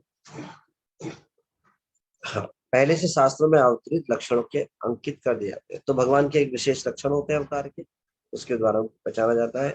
और भगवान के चरणों में चिन्ह होते हैं, उनसे भगवान को पहचाना जाता है। यश अवतार यज्ञन्ते शरीरेश्वर शरीरिणा ते अतुल्य अतिशय वीर्य देहेषु असंगते। भगवान का शरीर भौतिक नहीं होता, फिर भी वे अपने दिव्य शरीर में अवतार के रूप में मनुष्यों के बीच आते हैं। अतः यह समझना अत्यंत कठिन है कि कौन अवतार है। वे कुछ तो अपने अद्वितीय शौर्य से तथा कुछ उन असाधारण कार्यों से जो देहधारी जीवों के लिए असंभव है जाने जाते हैं, और वे पूर्ण पुरुषोत्तम भगवान के अवतार हैं। स्वरूप लक्षण आर तटस्था लक्षण ए दुए लक्षण वस्तु जाने मुनिगण। तो भगवान के दो प्रकार के लक्षण है, स्वरूप लक्षण और तटस्था लक्षण। उनसे जो है बड़े बड़े मुनि जो है जान लेते हैं। तो बड़े बड़े मुनि किसी वस्तु को दो लक्षणों से जानते हैं, स्वरूप लक्षणों तथा तटस्थ लक्षणों से। आकृति प्रकृति स्वरूप स्वरूप लक्षण कार्य द्वारा ज्ञान ए तटस्थ लक्षण। आकृति मतलब शारीरिक लक्षण, प्रकृति मतलब स्वभाव तथा रूप ये निजी लक्षण है। प्रभु के कार्यकलापों का ज्ञान तटस्थ लक्षण प्रस्तुत करता है। भागवतार अंभे व्यास मंगलाचरणे परमेश्वर निरूपिला ए दुई लक्षणे। श्रीमद् भागवत के मंगलाचरण में श्री व्यास देव ने पूर्ण पुरुषोत्तम भगवान का वर्णन इन्हीं लक्षणों द्वारा किया है। तो श्रीमद् भागवतम के पहले स्कंद के पहले अध्याय में पहले श्लोक में ये व्यास देव जी ने भगवान जो है उनके बारे में बताया विस्तार से। ओम नमो भगवते वासुदेवाय। किनके बारे में बात हो रही है? भगवान कृष्ण के बारे में। कौन है वो? जन्मादस्य यतो अन्यवाद इतरस्तस्य अभिज्ञस्वराट तेने ब्रह्म हृदयादि कव्या मूयन्ति यद सूर्य तेजो वारि मृदाम यथा विनिमयो यत्र सर्गो अमृषा धाम्ना स्वेन सदा निहस्त हुकम सत्यम परम धीमहि। हे प्रभु, हे वासुदेव पुत्र श्री कृष्ण, हे सर्वव्यापी भगवान, मैं आपको सादर नमस्कार करता हूँ। मैं भगवान श्री कृष्ण का ध्यान करता हूँ क्योंकि वे परम सत्य हैं और व्यक्त ब्रह्मांड की उत्पत्ति, पालन तथा संहार के समस्त कारणों के आदि कारण है। वे प्रत्यक्ष तथा अप्रत्यक्ष रूप से सारे प्राकृतियों से अवगत रहते हैं और वे परम स्वतंत्र हैं क्योंकि उनसे परे अन्य कोई कारण है ही नहीं। उन्होंने ही सर्वप्रथम आदि जीव ब्रह्मा जी के हृदय में वैदिक ज्ञान प्रदान किया। उन्हीं के कारण बड़े बड़े मुनि तथा देवता उसी तरह मोह में पड़ जाते हैं जिस प्रकार अग्नि में जल या जल में स्थान देकर कोई माया के द्वारा मोहग्रस्त हो जाता है। उन्हीं के कारण ये सारे भौतिक ब्रह्मांड जो प्रकृति के तीन गुणों की प्रतिक्रिया के कारण अस्थायी रूप से प्रकट होते हैं, वास्तविक लगते हैं जबकि ये अवास्तविक होते हैं। अतः मैं उन भगवान का ध्यान करता हूँ जो भौतिक जगत के भ्रामक रूपों से सर्वदा मुक्त अपने दिव्य धाम में निरंतर वास करते हैं। मैं उनका ध्यान करता हूँ क्योंकि वे ही परम सत्य हैं। ए श्लोके परम शब्दे कृष्ण निरूपण सत्यम शब्दे कहे तार स्वरूप लक्षण। श्रीमद् भागवत के इस मंगलाचरण में परम शब्द पूर्ण पुरुषोत्तम भगवान कृष्ण का सूचक है और सत्यम शब्द उनके स्वरूप लक्षण को बतलाता है। विश्व सृष्टायादि कैल वेद ब्रह्मा के पढ़ाई अर्थाभिज्ञाता स्वरूप सत्य माया दूर कैल। इसी श्लोक में यह कहा गया है कि भगवान इस विराट जगत के सृष्टा, पालक तथा संहारक हैं और उन्होंने ब्रह्मा को वेदों का ज्ञान प्रदान करके ब्रह्मांड की रचना करने के लिए प्रेरित किया। यह भी कहा गया है कि भगवान पूर्ण प्रत्यक्ष तथा अप्रत्यक्ष ज्ञान है। वे भूत, वर्तमान तथा भविष्य को जानने वाले हैं और उनकी निजी शक्ति माया से अलग है। यही सब कार्य तार तटक्षा लक्षण अने अवतारे छे जाने मुक्तिगण। ये सारे कार्यकलाप ही उनके तटस्थ लक्षण है। महान मुनि लोग स्वरूप तथा तटस्थ लक्षणों के संकेतों से ही पूर्ण पुरुषोत्तम भगवान के अवतारों को जान पाते हैं। कृष्ण के सारे अवतारों को इसी तरह से समझना चाहिए। तो जैसे कोई अगर क्लेम करे कि मैं भगवान हूँ, तो उनके लक्षणों से पता चल जाएगा कि वो भगवान है नहीं। क्या लक्षण होंगे? उनसे बोलना चाहिए थोड़ा सा अपनी शक्ति दिखाइए। हाँ।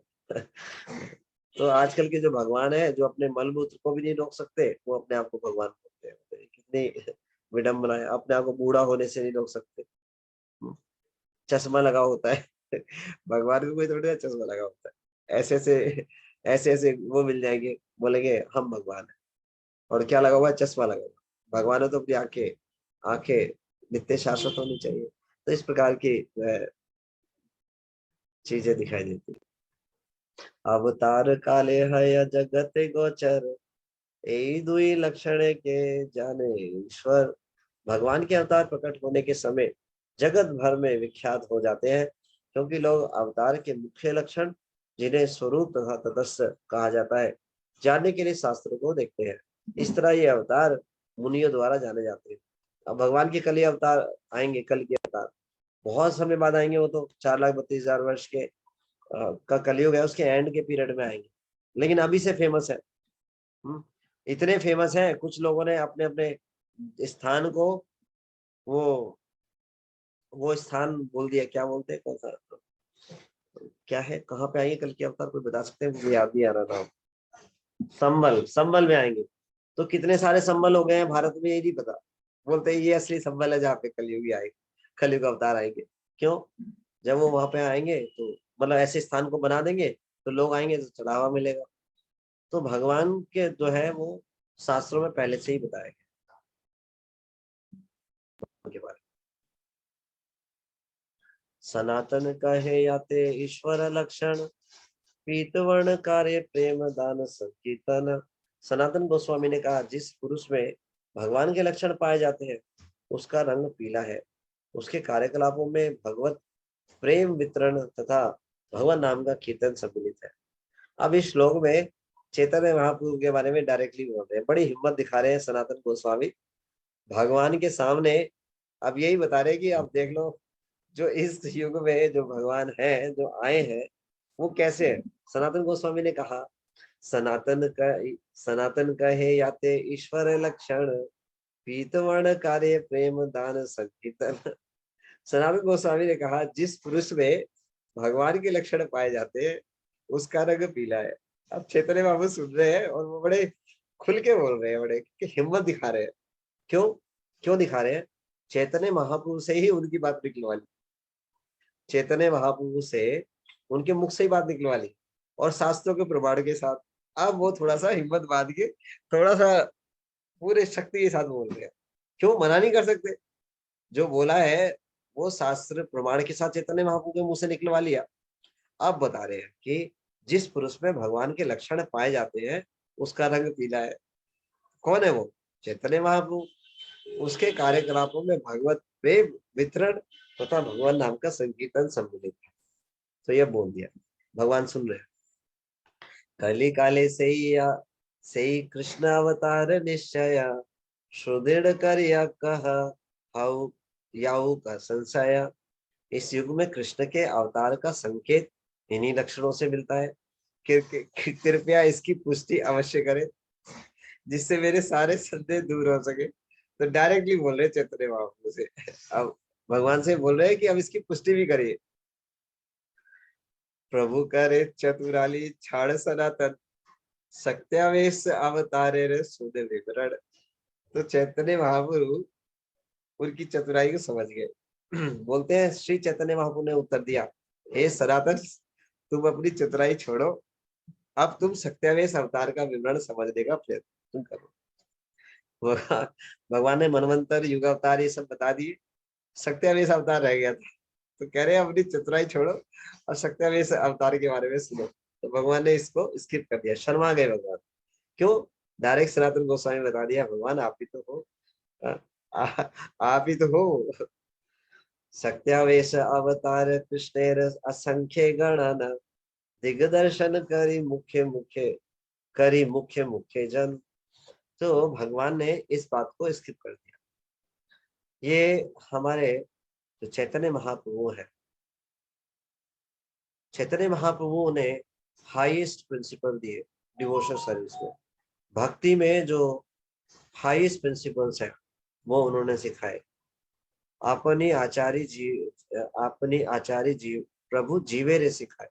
चैतन्य महाप्रभु ने अपने आचरण से highest principle of devotional service Chaitanya Mahaprabhu ने। जो चैतन्य चरितामृत है एक ऐसा ग्रंथ है जो पूरी सृष्टि में ऐसा ग्रंथ नहीं पाया। ये बहुत ही अद्भुत ग्रंथ है और इसको जो सुनता है पढ़ता है वो जीवात्मा बहुत ही भाग्यशाली है, बहुत ही विशेष कृपा है।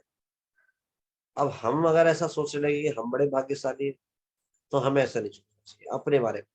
हमें सोचना चाहिए जो भक्त पढ़ रहे हैं वो तो भाग्यशाली है, लेकिन अपने बारे में विचार करें तो यही सोचना चाहिए कि हम भाग्यशाली, हमारा कोई भाग्य ऐसा नहीं था, ये तो अहेतु की कृपा है आचार्यों की, श्रील प्रभुपाद जी की और सभी सीनियर वैष्णवों की, जिनके कृपा से हमें सुनने को मिल रहा है, पढ़ने को मिल रहा है। ये अद्भुत ग्रंथ है, ये बहुत ही गुह्य ग्रंथ है। चैतन्य श्रीमद् भगवद गीता का भगवान जब ज्ञान देते हैं 7वां अध्याय परम गुह्य ज्ञान, 7वां ही है ना, आई थिंक 7वां अध्याय है, नहीं सॉरी 9वां अध्याय परम गुह्य ज्ञान। तो बहुत ही सीक्रेट नॉलेज है जो उसमें भगवान प्रदान करते हैं अर्जुन को, लेकिन ये टॉप मोस्ट सीक्रेट है। चैतन्य महाप्रभु स्वयं राधा कृष्ण है, ये बहुत बड़ा सीक्रेट है, ये जनरल पॉपुलेशन को पता ही नहीं है। कितने सारे लोग हैं जिनको भी पता नहीं है चैतन्य महाप्रभु आए अभी। तो चैतन्य चरितामृत बहुत ही अमूल्य ग्रंथ है, ये अमृत है। तो चैतन्य महाप्रभु जो है जो अपने आचरण से डिवोशनल सर्विस के हाईएस्ट प्रिंसिपल को सिखा रहे हैं। जो चैतन्य चरितामृत को पढ़ता है वो तत्व ज्ञान में एक्सपर्ट हो जाता है, भगवत प्रेम में एक्सपर्ट हो जाता है, वैष्णव आचरण में एक्सपर्ट हो जाता है। तो ये इतना अमूल्य ग्रंथ है। तत्वों के वर्णन में बहुत ही डिटेल में इसमें बताया है। तो चैतन्य चरितामृत पढ़ने का मतलब है तत्व ज्ञान पूर्णतः होना। तो जो हमारे गौड़ीय वैष्णवों का जो ग्रंथ है ये अमूल्य ग्रंथ है चैतन्य चरितामृत। सिद्धांत जो है इसमें बहुत विस्तार से बताए हैं। वैष्णव आचरण, इससे बिल्कुल तत्वता सीख सकते हैं और कैसे कृष्ण को प्रसन्न किया जाए ये तत्वता सीख सकते हैं। तो चैतन्य महाप्रभु ने जैसे ही उनकी प्रशंसा हुई और ये स्थापित हुआ उसको स्किप ही कर दिया। तो भक्त लोग भी ऐसा सीखते हैं, भक्त की कोई प्रशंसा करते हैं तो तुरंत उसको स्किप कर देते हैं, सुनना नहीं चाहते भक्त लोग। तो भक्त लोग तुरंत जो है उसको अपने आचार्य को अर्पण करते हैं और उस टॉपिक को वहीं से डाइवर्ट कर देते हैं। तो इस प्रकार से चैतन्य महाप्रभु ने अपनी प्रशंसा ना हो और वो शर्मा करके वो तो उसी टॉपिक पर ले आए। वो बोलते हैं अपनी चतुराई छोड़ो हे सनातन, अपनी चतुराई छोड़ो। और क्या है, अब सत्यावेश अवतार के बारे में सुनो। सत्यावेश अवतार कृष्ण असंख्य गणन, दीर्घ दर्शन करी मुख्य मुख्य जन। भगवान कृष्ण के सत्यावेश अवतार असंख्य है, मैं उनमें से कुछ मुख्य अवतारों का वर्णन करूंगा। सत्यावेश दुई रूप मुख्य गौण देखी, साक्षात सत्य अवतार आवासे विभूति लिखी। सत्यावेश अवतार दो प्रकार के होते हैं, मुख्य तथा गौण। मुख्य वे हैं जिन्हें पूर्ण पुरुषोत्तम भगवान सीधे शक्ति प्रदान करते हैं और वे अवतार के। गौण वे हैं जिन्हें पूर्ण पुरुषोत्तम भगवान अप्रत्यक्ष रूप से शक्ति प्रदान करते हैं और तब वे विभूति कहलाते हैं। तो दो प्रकार से भगवान शक्ति प्रदान करते हैं, एक तो डायरेक्ट और एक इनडायरेक्ट। सनकादि नारद पृथु परशुराम जीव रूप ब्रह्मार आवेश अवतार नाम। कुछ सत्यावेश अवतार इस प्रकार है, चार कुमार, नारद, महाराज पृथु तथा परशुराम। जब किसी जीव को ब्रह्मा जैसा कार्य करने के लिए शक्ति प्रदान की जाती है तब भी वह सत्यावेश अवतार माना जाता है। तो दो कैटेगरी कौन कौन सी हुई, एक तो भगवान डायरेक्ट शक्ति प्रदान कर रहे हैं, एग्जाम्पल देके बता रहे हैं, जैसे 4 कुमार, इनको भगवान की डायरेक्ट शक्ति प्रदान है। नारद मुनि, पृथु महाराज और परशुराम, ये भगवान की डायरेक्ट शक्ति प्रदान है। और फिर कौन से शक्तिवेश अवतार है? जिनको भगवान इनडायरेक्ट रूप से शक्ति प्रदान करते हैं किसी भी जीव को। जिस जीव में भी ऐसे विलक्षण शक्ति प्राप्त है वो भगवान के द्वारा शक्ति का आवेश है। जैसे श्रील प्रभुपाद जी, श्रील प्रभुपाद जी को भी शक्तिवेश बोला जाता है। क्यों? क्योंकि उनमें शक्ति का आवेश था। जिस प्रकार से भक्ति सिद्धांत सरस्वती है, उसमें भी उनमें विष्णु अंश का आवेश था। इसी प्रकार से प्रभुपाद जी में भी शक्ति का आवेश है। तो ये साधारण नहीं, तो ये भी शक्तिवेश बोले जाते हैं। वैकुंठे शेष धरा धरे अनंत मुख्य आवेश अवतार विस्तार नाही अंत। वैकुंठ लोक में भगवान शेष तथा भौतिक जगत में अपने फनों पर असंख्य लोगों को धारण करने वाले भगवान अनंत, ये दोनों मुख्य शक्तिवेश अवतार है। अन्य को गिनने की आवश्यकता नहीं है क्योंकि उनकी संख्या अनंत है।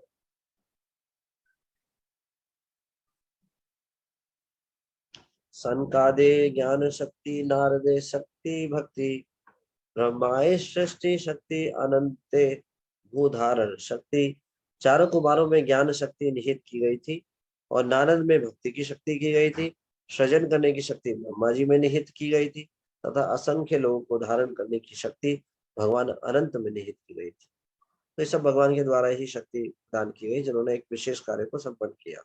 शेषे स्व सेवन शक्ति प्रथुते पालन, परशुरामे दुष्ट नाशक, वीर संसारण। पूर्ण पुरुषोत्तम भगवान ने व्यक्तिगत सेवा करने की शक्ति भगवान शेष को प्रदान की और पृथ्वी पर शासन करने की शक्ति राजा पृथु को। भगवान परशुराम को सारे दुष्टों को करने की शक्ति प्राप्त हुई थी। ज्ञान सत्यादि कलया जन्मिष्टो जनार्दना, ता आवेश नित्यन्ते जीवाए महत्तमा। जब जब भगवान अपनी विविध शक्तियों के अंश रूप में किसी में विद्यमान रहते हैं तब वह जीव शक्तिवेश अवतार कहलाता है। तो एक जीवात्मा भी शक्ति से आवेश हो सकती है भगवान की कृपा से। भगवान उनमें शक्ति देते हैं तो वो भी शक्तिवेश कहलाते हैं।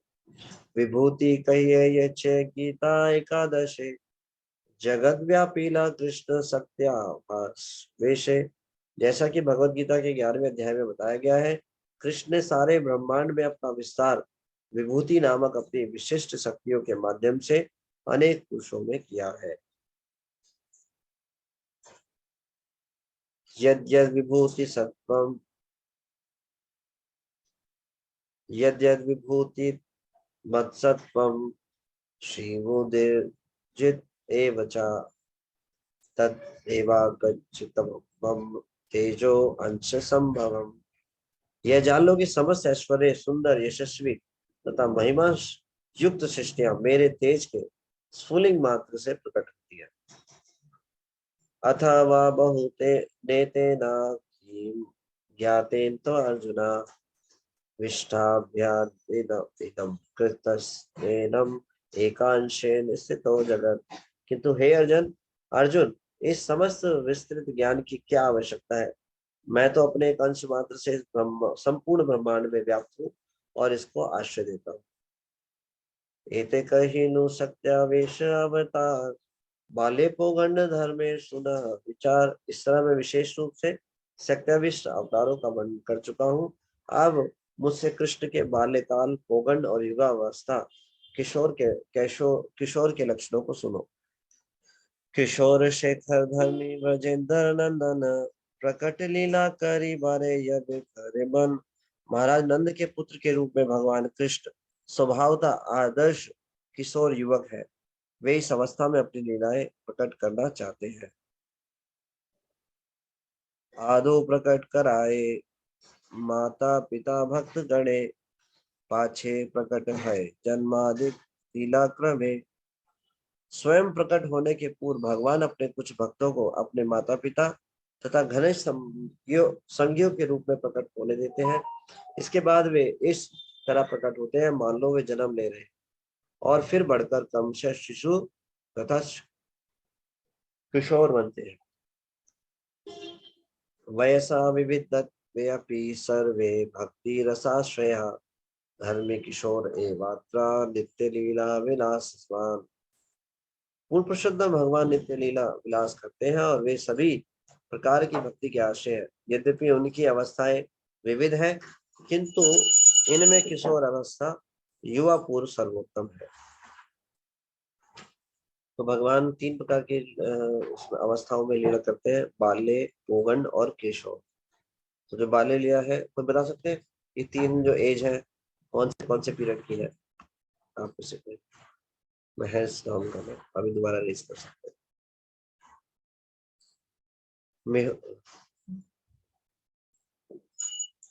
ठीक है, बिल्कुल जी,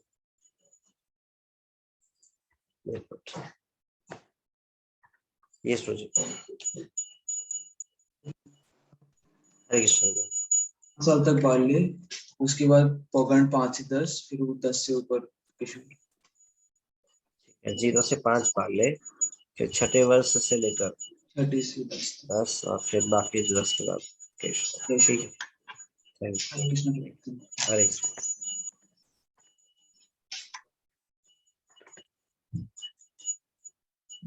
पूतनावदादि यत लीला क्षणे क्षणे सब लीला नित्य प्रकट करे अनुक्रमे। जब भगवान प्रकट होते हैं तो वे क्षण क्षण अपनी लीलाएं प्रकट करते हैं तथा यथा पूतना वध इत्यादि, ये सारी लीलाएं एक के बाद एक शाश्वत रूप से प्रदर्शित की जाती है। अनंत ब्रह्मांड तारण हित गणन, कौन लीला कौन ब्रह्मांड है प्रकटन। कृष्ण की क्रमिक लीलाएं क्षणानुक्षण अनंत ब्रह्मांडों में से किसी न किसी में प्रकट होती रहती है। तो भगवान की हर एक लीला किसी न किसी ब्रह्मांड में हर समय चल रही है। अभी कहीं पे पूतना वध की लीला चल रही है इसी समय, ऐसा है। अभी कहीं तृणावत को मारा जा रहा है। अलग अलग ब्रह्मांडों में भगवान की निरंतर लीलाएं चल।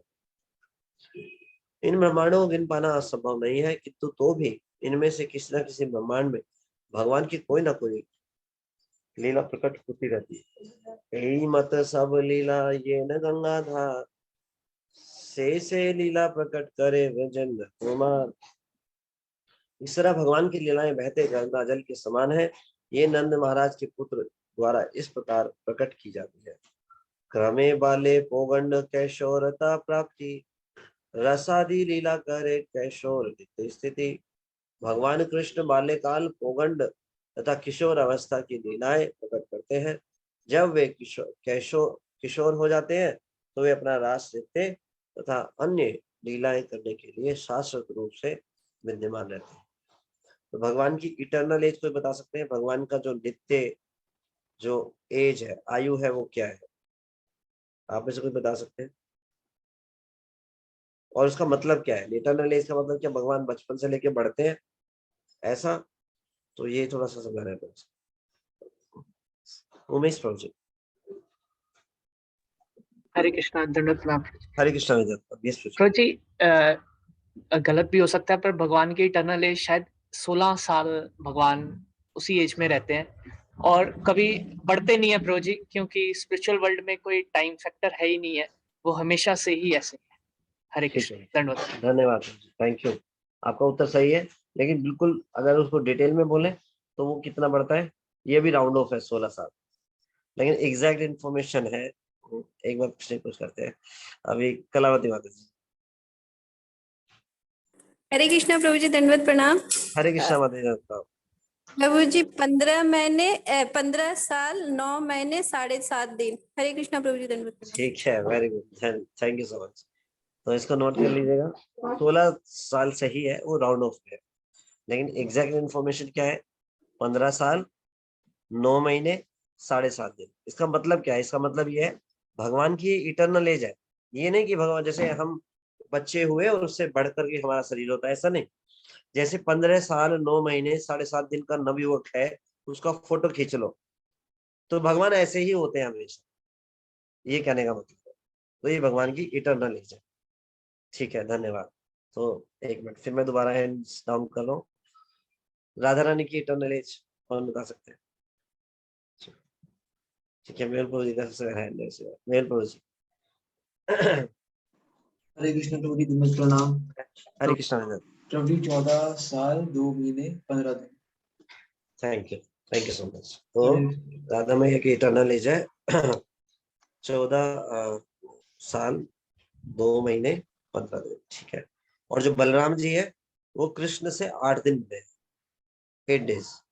तो जो कैलकुलेशन है उसमें 8 डेज हो गए, है ना। तो वो एग्जैक्ट मेरे को थोड़ा पढ़ना पड़ेगा, काफी पहले पढ़ा था, लेकिन इतना याद है कि बलराम जी 8 दिन बड़े। हाँ, 8 ही दिन बड़े। तो इसको ये जो है ये गौर गोविंद स्मरण पद्धति ग्रंथ है, जो कि ध्यानचंद गोस्वामी जो हमारे आचार्य रहे हैं उन्होंने इसको विस्तार से बताया। और इस कौन में ये जो बुक है हिज होलीनेस भानु स्वामी महाराज जो श्रील प्रभुपाद जी के प्रिय शिष्य हैं, उनके द्वारा जो है ट्रांसलेशन है, ये बुक मिल जाती है। तो ये जो गणना है और ये जो विस्तार से इंफॉर्मेशन है ये इस ग्रंथ में दी है। और उस ग्रंथ में बड़े विस्तार से बताया है कि भगवान ने कौन सी लीला किस एज में की, कितने दिन के थे, हर एक का विस्तार से बताया। ये जो है इसका जो रेफरेंस है इस ग्रंथ से। ठीक है, आप सब भक्तों का बहुत बहुत धन्यवाद। Thank you so much.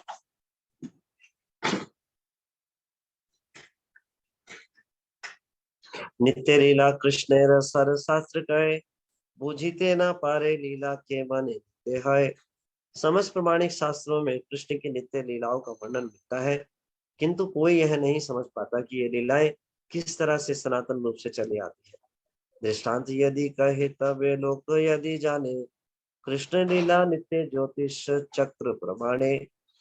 मैं एक स्थान देता हूँ जिससे लोग भगवान कृष्ण की सनातन लीलाओं को समझ सके। इसका एक उदाहरण राशि चक्र में देखा जा सकता है। ज्योतिष चक्रे सूर्य येन फिरे रात्रि दिने सप्तदीपादि गीताब्दि लंघित फिरे क्रमे क्रमे। सूर्य रात दिन राशि चक्र से होकर घूमता है और 7 दीपों के मध्य के सागरों को बारी बारी से पार करता है। रात्रि दिने है षष्टि दंड परिमाण, 3 सहस्त्र है 6 सत पल तारुमान। वैदिक ज्योतिष गणना के अनुसार सूर्य 60 दंडों में चक्कर पूरा करता है और यह 3600 पलों में विभाजित है। सूर्योदय हेते षष्टि पल क्रमोदय से एक दंड अष्ट दंडे प्रहर। सूर्य के अनुसार 8 पलों में उदय होता है, 60 पलों में उदय होता है और 60 पल एक दंड के बराबर होते हैं और 8 दंड का एक पहर होता है। तो एक पहर मतलब 8 दंड, और जो एक दंड जो होता है वो कितना होता है 60 पल के बराबर। तो 60 पलों में एक दंड होगा, फिर 8 दंड का एक पैर होता है। एक पैर मतलब हो गया 60 × 8, लगभग 480 पल का एक पैर होगा। 1 2 3 4 प्रहरे है, 4 प्रहर रात्रि गेले पुना सूर्योदय। रात और दिन 8 पहरों में विभाजित है। 4 पहर दिन के हैं तो 4 पहर रात के। 8 पहर के बाद सूर्य पुनः उदय होता है। एछे कृष्ण लीला मंडल 14 मनवंतरे, ब्रह्मांड मंडल व्यापी क्रमे क्रमे फिरे।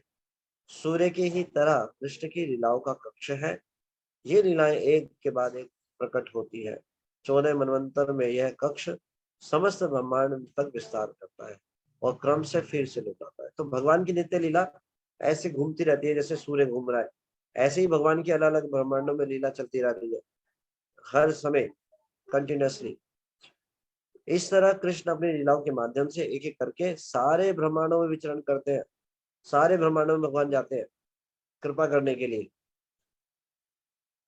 सौ या शत वत्सर कृष्णेर प्रकट प्रकाश, यहाँ ये 6 ब्रज पूरे करिता विलास। कृष्ण किसी एक ब्रह्मांड में 125 वर्ष तक रहते हैं और अपनी लीलाओं का आनंद वृंदावन तथा द्वारका दोनों में लेते हैं। तो भगवान कितने साल तक अपनी लीलाएं करते हैं? 125 वर्ष तक। तो इस ब्रह्मांड में भी भगवान ने 125 वर्ष तक लीला की। 125 वर्ष के हैं भगवान, ये नहीं इसका मतलब 125 वर्ष तक भगवान ने लीला की। जब हम किसी एक शरीर में रहते हैं तो एक आयु तक रहते हैं, उस आयु के जो शरीर के लक्षण है वो प्रकट होते हैं। लेकिन भगवान का शरीर कोई भौतिक नहीं है, वो दिव्य है। भगवान अपने सच्चिदानंद शरीर में ही आते हैं। उसकी आयु कैसे है दिखने में? फ्रेश नवयूथ, 15 साल 9 महीने 7.5 दिन, फ्रेश बिल्कुल ऐसे ही रहते हैं। तो 125 वर्ष भगवान ने पास टाइम किए, अपनी लीलाओं को किया, इसका मतलब ये है। तो भगवान हर ब्रह्मांड में 125 वर्ष जो है अपनी लीलाएं करते हैं। आलात चक्र पाए से लीला चक्र फिरे, सब लीला सब ब्रह्मांडे करे, क्रमे उदय करे। उनकी लीलाओं का चक्र अग्नि चक्र के समान है। इस तरह से कृष्ण एक एक करके अपनी लीलाएं हर ब्रह्मांड में प्रकट करते हैं। केवल भगवान कृपा करने के लिए, भगवान को आवश्यकता नहीं है, लेकिन जीवों पर कृपा करने के लिए। एक ही धर्म है जीव का, भगवान की सेवा करना, इसका पालन कराने के लिए। जन्म बाले पोगंड कैशोर प्रकाश, पूतना वध आदि करी मोश लाभ विलास। कृष्ण के जन्म, बाल्यकाल, पोगंड तथा किशोर अवस्था की लीलाएं पूतना वध से लेकर मोश लीला अर्थात यदुवंश के नाश तक प्रकट होती है। ये सारी लीलाएं प्रत्येक ब्रह्मांड में चक्कर लगाते रहते हैं। तो सभी ब्रह्मांडों में भगवान अपनी सारी लीलाओं को करते हैं। बाल्य लीला भी करते हैं, पोगंड लीला और कैशोर लीला, और इस प्रकार के यदुवंश के नाश की लीला भी, सारी लीलाओं को भगवान प्रकट करते हैं। थोड़ा थोड़ा भेद होता है, अदरवाइज ये लीला सब होती है। कौन ब्रह्मांडे कौन लीला रहे अवस्थान, ताते लीला नित्य कहे आगम पुराण। चूंकि कृष्ण की सारी लीलाएं लगातार घटित होती रहती हैं, अतः प्रत्येक क्षण कोई लीला किसी न किसी ब्रह्मांड में विद्यमान रहती है। प्रत्येक क्षण, देखिए हर क्षण भगवान की लीला जो है हर एक ब्रह्मांड में चलती है। फलतः वेद तथा पुराण इसे नित्य लीला कहते हैं। तो भगवान की इसलिए कोई भी लीला है वो नित्य है, नवीन है, हर समय चल रही है, कंटिन्यूअसली। गोलोक गोकुल धाम विभु कृष्ण सम, कृष्ण इच्छाए ब्रह्मांड गणित हर संकम। गोलोक नामक आध्यात्मिक धाम जो सुरभि गोवों की चारण भूमि है, कृष्ण के समान शक्तिशाली तथा ऐश्वर्य में है। कृष्ण की इच्छा से मूल गोलोक तथा गोकुल धाम उनके साथ साथ सारे ब्रह्मांडों में प्रकट। तो एक अंतर है, जो मूल गोलोक वृंदावन धाम है आध्यात्मिक संसार में, और जो भगवान उसी को लेकर आते हैं पूरे ब्रह्मांडों में। तो उन ब्रह्मांडों में असुर की विधा, वध की लीला और जन्म की लीला भगवान की होती है। नित्य लीला में इन लीलाओं की आवश्यकता नहीं है, तो वो भगवान इस तरह की लीला नहीं। अतएव गोलोक स्थाने नित्य विहार, ब्रह्मांड गण क्रमे प्रकट तहार। कृष्ण की नित्य लीलाएं मूल गोलोक वृंदावन ग्रह में निरंतर चलती रहती है। यही लीलाएं भौतिक जगत में प्रत्येक ब्रह्मांड में क्रमशः प्रकट होती है।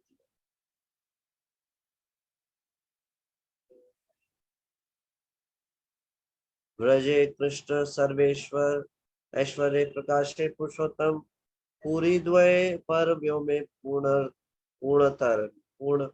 आध्यात्मिक आकाश वैकुंठ में कृष्ण पूर्ण होते हैं, मथुरा तथा द्वारका में वे अधिक पूर्ण होते हैं, किंतु अपना सारा ऐश्वर्य प्रकट करने के कारण वे वृंदावन ब्रज में सर्वाधिक पूर्ण मतलब पूर्णतर होते हैं।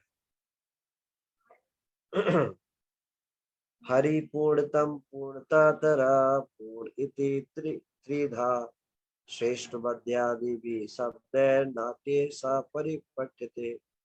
नाट्य ग्रंथों में इसे पूर्ण, पूर्णोत्तर तथा पूर्णतम कहा गया है। इस तरह भगवान कृष्ण अपने आप को पूर्ण, पूर्णतर तथा पूर्णोत्तम इन 3 प्रकारों से प्रकट करते हैं। प्रकाशिताखिल गुण स्मृता पूर्णतमो बुधे, असर्वव्यंका पूर्ण तरा पूर्ण अल्पदर्शका। जब पूर्ण पुरुषोत्तम भगवान अपने समस्त गुणों को प्रदर्शित नहीं करते तब वे पूर्ण कहलाते हैं। जब वे सारे गुणों को अपूर्ण रूप से प्रकट करते हैं तो तब वे पूर्णतर कहलाते हैं। तो जब भगवान अपने सारे गुणों को प्रदर्शित नहीं कर रहे तब तो कौन है? वो पूर्ण है। जब थोड़े उसके सारे गुणों में थोड़ा थोड़ा प्रकट करते हैं, तो क्या है, वो पूर्णतर कहलाते हैं। और जब वे सारे गुणों को पूरी तरह से प्रकट करते हैं, तब वे पूर्णतम कहलाते हैं। भक्तियों के समस्त विद्वानों का यह कथन है। तो ये पूर्णतम कौन है? ब्रजेंद्र नंदन श्याम सुंदर, है ना। 4 गुणों को छुपा कर रखते हैं, लेकिन ब्रजेंद्र नंदन श्याम सुंदर जो है वो पूर्णतः प्रकट करते हैं। द्वारका में भी भगवान ऐसा नहीं हर समय बांसुरी बजाकर घूम रहे, नहीं, लेकिन व्रज में भगवान बांसुरी बजाते हैं, वेणु माधुरी, है ना। तो इस प्रकार से भगवान पूर्णतम है भगवान पूर्णतम, लेकिन प्रकट उस हिसाब से। कृष्ण से पूर्णतम व्यक्ता गोलोकांतरे पूर्णता पूर्णतरा द्वारका मथुरादिषु। कृष्ण के पूर्णतम गुण वृंदावन में और उनके पूर्ण तथा पूर्णतर गुण द्वारका तथा मथुरा में प्रकट होते हैं। एक कृष्ण वजे पूर्णतम भगवान आर सब स्वरूप पूर्णतर पूर्ण नाम। वृंदावन में भगवान कृष्ण पूर्णतम भगवान है, अन्यत्र उनके विस्तार या तो पूर्ण है या पूर्णोत्तर है। संक्षेपे ते कहिलो कृष्णेर स्वरूप विचार अनंत कहिते नारे इहार विस्तार। इस तरह मैंने कृष्ण के दिव्य स्वरूपों के प्राकृतिक का संक्षिप्त वर्णन किया है। यह विषय इतना विस्तृत है कि भगवान अनंत भी पूर्ण रूप से इसका वर्णन नहीं कर सकते। अनंत स्वरूप कृष्ण नाहि का गणन शाखा चंद्र न्याय करी दिग्दर्शन। इस प्रकार कृष्ण के दिव्य रूपों का अनंत विस्तार हुआ है, कोई भी उनकी गणना नहीं कर सकता। मैंने जो कुछ बताया है वह मात्र एक झलक है। अब ये झलक है जो पड़ा है, उसी तरह है जैसा कि किसी वृक्ष की शाखाओं में से होकर चांद्र को देखना, तो छोटी सी झलक देख ली बस, है ना। तो कितने असंख्य विस्तार, कितने अद्भुत लीलाएं भगवान। इहा यही सुने पढ़े से ही भाग्यवान। देखिए, इहा यही सुने पढ़े से ही भाग्यवान। तो यहाँ जो इसको पढ़ रहे हैं, सुन रहे हैं, वो कौन है? भाग्यवान है। कृष्ण रे स्वरूप तत्वे रे है किच्छु ज्ञान। तो भगवान के स्वरूप का और तत्व का कुछ ज्ञान हो गया पढ़ने मात्र से, सुनने मात्र से ही। जो भी कृष्ण के शरीर के विस्तारों के इन विवरणों को सुनता है या सुनाता है, वह निश्चित रूप से अत्यंत भाग्यवान है। तो आप सब बड़े भाग्यवान हैं। मैं तो खैर मेरा कोई भाग्य नहीं है, लेकिन आप भक्त लोग सुन रहे हैं और आपने मेरे पे कृपा करी, मुझे पढ़ने का मौका दिया, तो ये मेरे पे आप सबकी कृपा है। यद्यपि इसे समझ पाना बहुत कठिन है, किंतु इससे कृष्ण के शरीर के विभिन्न स्वरूपों का कुछ ना कुछ ज्ञान प्राप्त हो जाता है। तो पढ़ने से कुछ ना कुछ ज्ञान तो प्राप्त हुआ ही है। श्री रूप रघुनाथे पदे यार आस श्री चैतन्य चरितमृत कहे कृष्ण दास। श्री रूप रघुनाथ पदे यार आस चैतन्य चरितमृत कहे कृष्णदास। श्री रूप तथा श्री रघुनाथ के चरण कमलों की वंदना करते हुए सदैव उनकी कृपा का इच्छुक मैं कृष्णदास उनके चरण चिन्हों का अनुगमन करते हुए श्री चैतन्य चरितामृत कह रहा हूँ।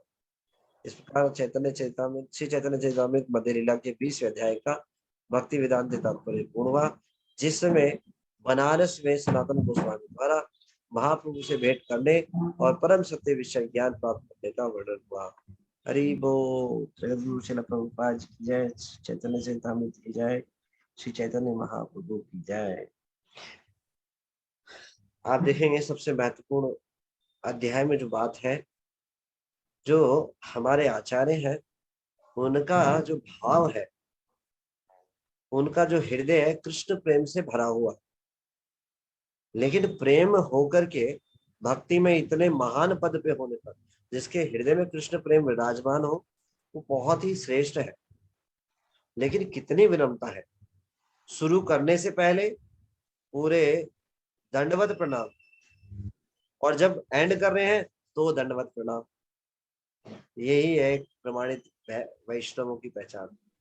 तो ये अमूल्य ग्रंथ जो कि इतना अमूल्य है, जो कि साधारण जो इसको सुन रहा है बड़ा ही भाग्य है।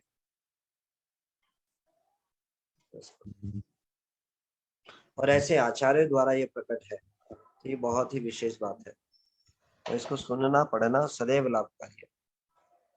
वो इसको सुने और पढ़े, हमेशा भक्ति में आगे बढ़ते जाए। ठीक है, आप सब भक्तों का बहुत बहुत धन्यवाद। श्री चैतन्य चरितामृत ग्रंथ की जय। जगद्गुरु श्रील प्रभुपाद जी की जय। श्री चैतन्य महाप्रभु की जय। वेरी गुड हरी। किन्हीं का कोई प्रश्न है आज की चर्चा से? वैसे तो आज थोड़ा उसमें ज्यादा वो था, मतलब आपको कोई प्रश्न हो क्योंकि प्रभुपाद जी ने जो चीज हमें डाउट हो रहा था वो हमने डिस्कस किया। एक पॉइंट पे है जो मेरे को क्लियर नहीं है, तो प्रभु जी से पूछ करके एक बार जो है इसको डिस्कस करेंगे।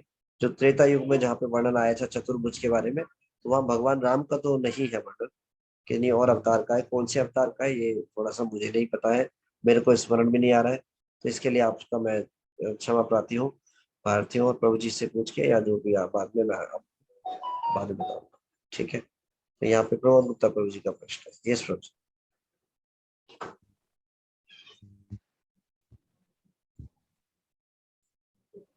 प्रमोद गुप्ता प्रभु जी, आपने हैंड रेज किया है, आपका कोई प्रश्न है?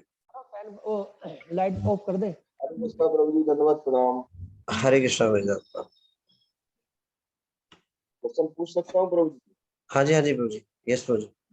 प्रभु जी, ये अभी इसमें डिस्कशन आ रहा था मनवंतर अवतार। हाँ जी, मनवंतर अवतार और 5,04,000 मनवंतर अवतार होते हैं। हाँ जी। तो मतलब थोड़ा सा जानना चाहते हैं, मतलब 4 युग होते हैं, तो 4 युग में मतलब कितने कितने अवतार होते हैं और कैसे पहचाने कैसे जाते हैं भगवान मनवंतर हमें अवतार? हमें हमें केवल पढ़ने की दृष्टि से और भगवान के ऐश्वर्य की दृष्टि से इसको समझ लेना चाहिए, पढ़ लेना चाहिए। बाकी पढ़ना, लिखना, समझना, पहचान करना ये हमारी बुद्धि से परे है। 5,04,000 अवतारों को अगर लिखने लगेंगे तो हमें एक बहुत बड़ी एक्सरसाइज चाहिए, टेक्स्ट बुक चाहिए लिखने के लिए। तो हमारी समझ से परे हम कलयुग की जीवात्मा है, हमारे लिए संभव नहीं है।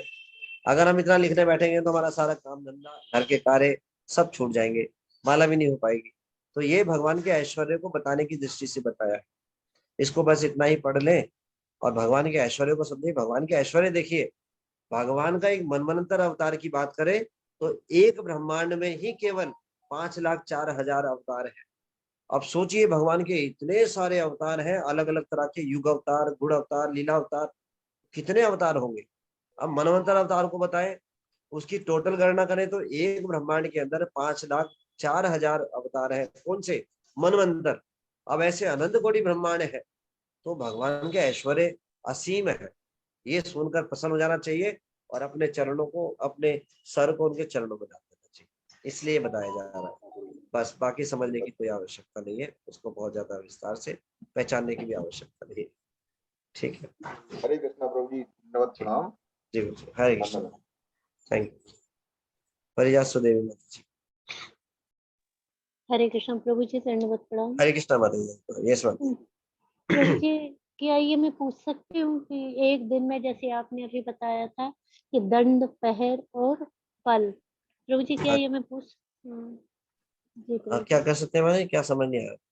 ये मतलब मेरी समझ में नहीं आया। तो आपने बताया 7 दंड, दंड का एक पहर शायद। हाँ जी, हाँ जी। 60 एक दंड जो है वो 8 पहर का होता है ना, ये वर्णन आया था। तो टोटल 480 पल जो है उनका जो है एक पहर हो गया। इसका मतलब ये बताया था एक पहर में 8 दंड। यही था प्रभु जी, आप बताएंगे मेरे प्रभु जी एक बार। हरे कृष्ण प्रभु जी, प्रणाम। हरे कृष्ण। 60 पल में एक दंड और 8 दंड में एक पहर। एक पहर। इसका मतलब ये हुआ कि 480। हाँ, 480 जो 80 वो है पल है, 480 पल का एक पहर होगा, इसका मतलब ये। ठीक है माता जी। 480 पल का एक पहर। एक पहर। ठीक है। जी जी। और एक और क्वेश्चन था प्रभु जी।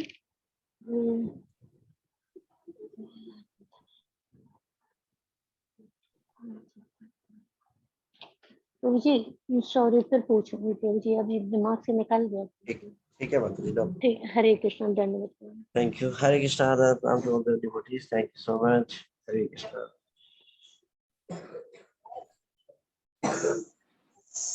ठीक है, फिर यहीं पे विराम देते हैं। आप सब को बहुत बहुत धन्यवाद। हरे कृष्णा।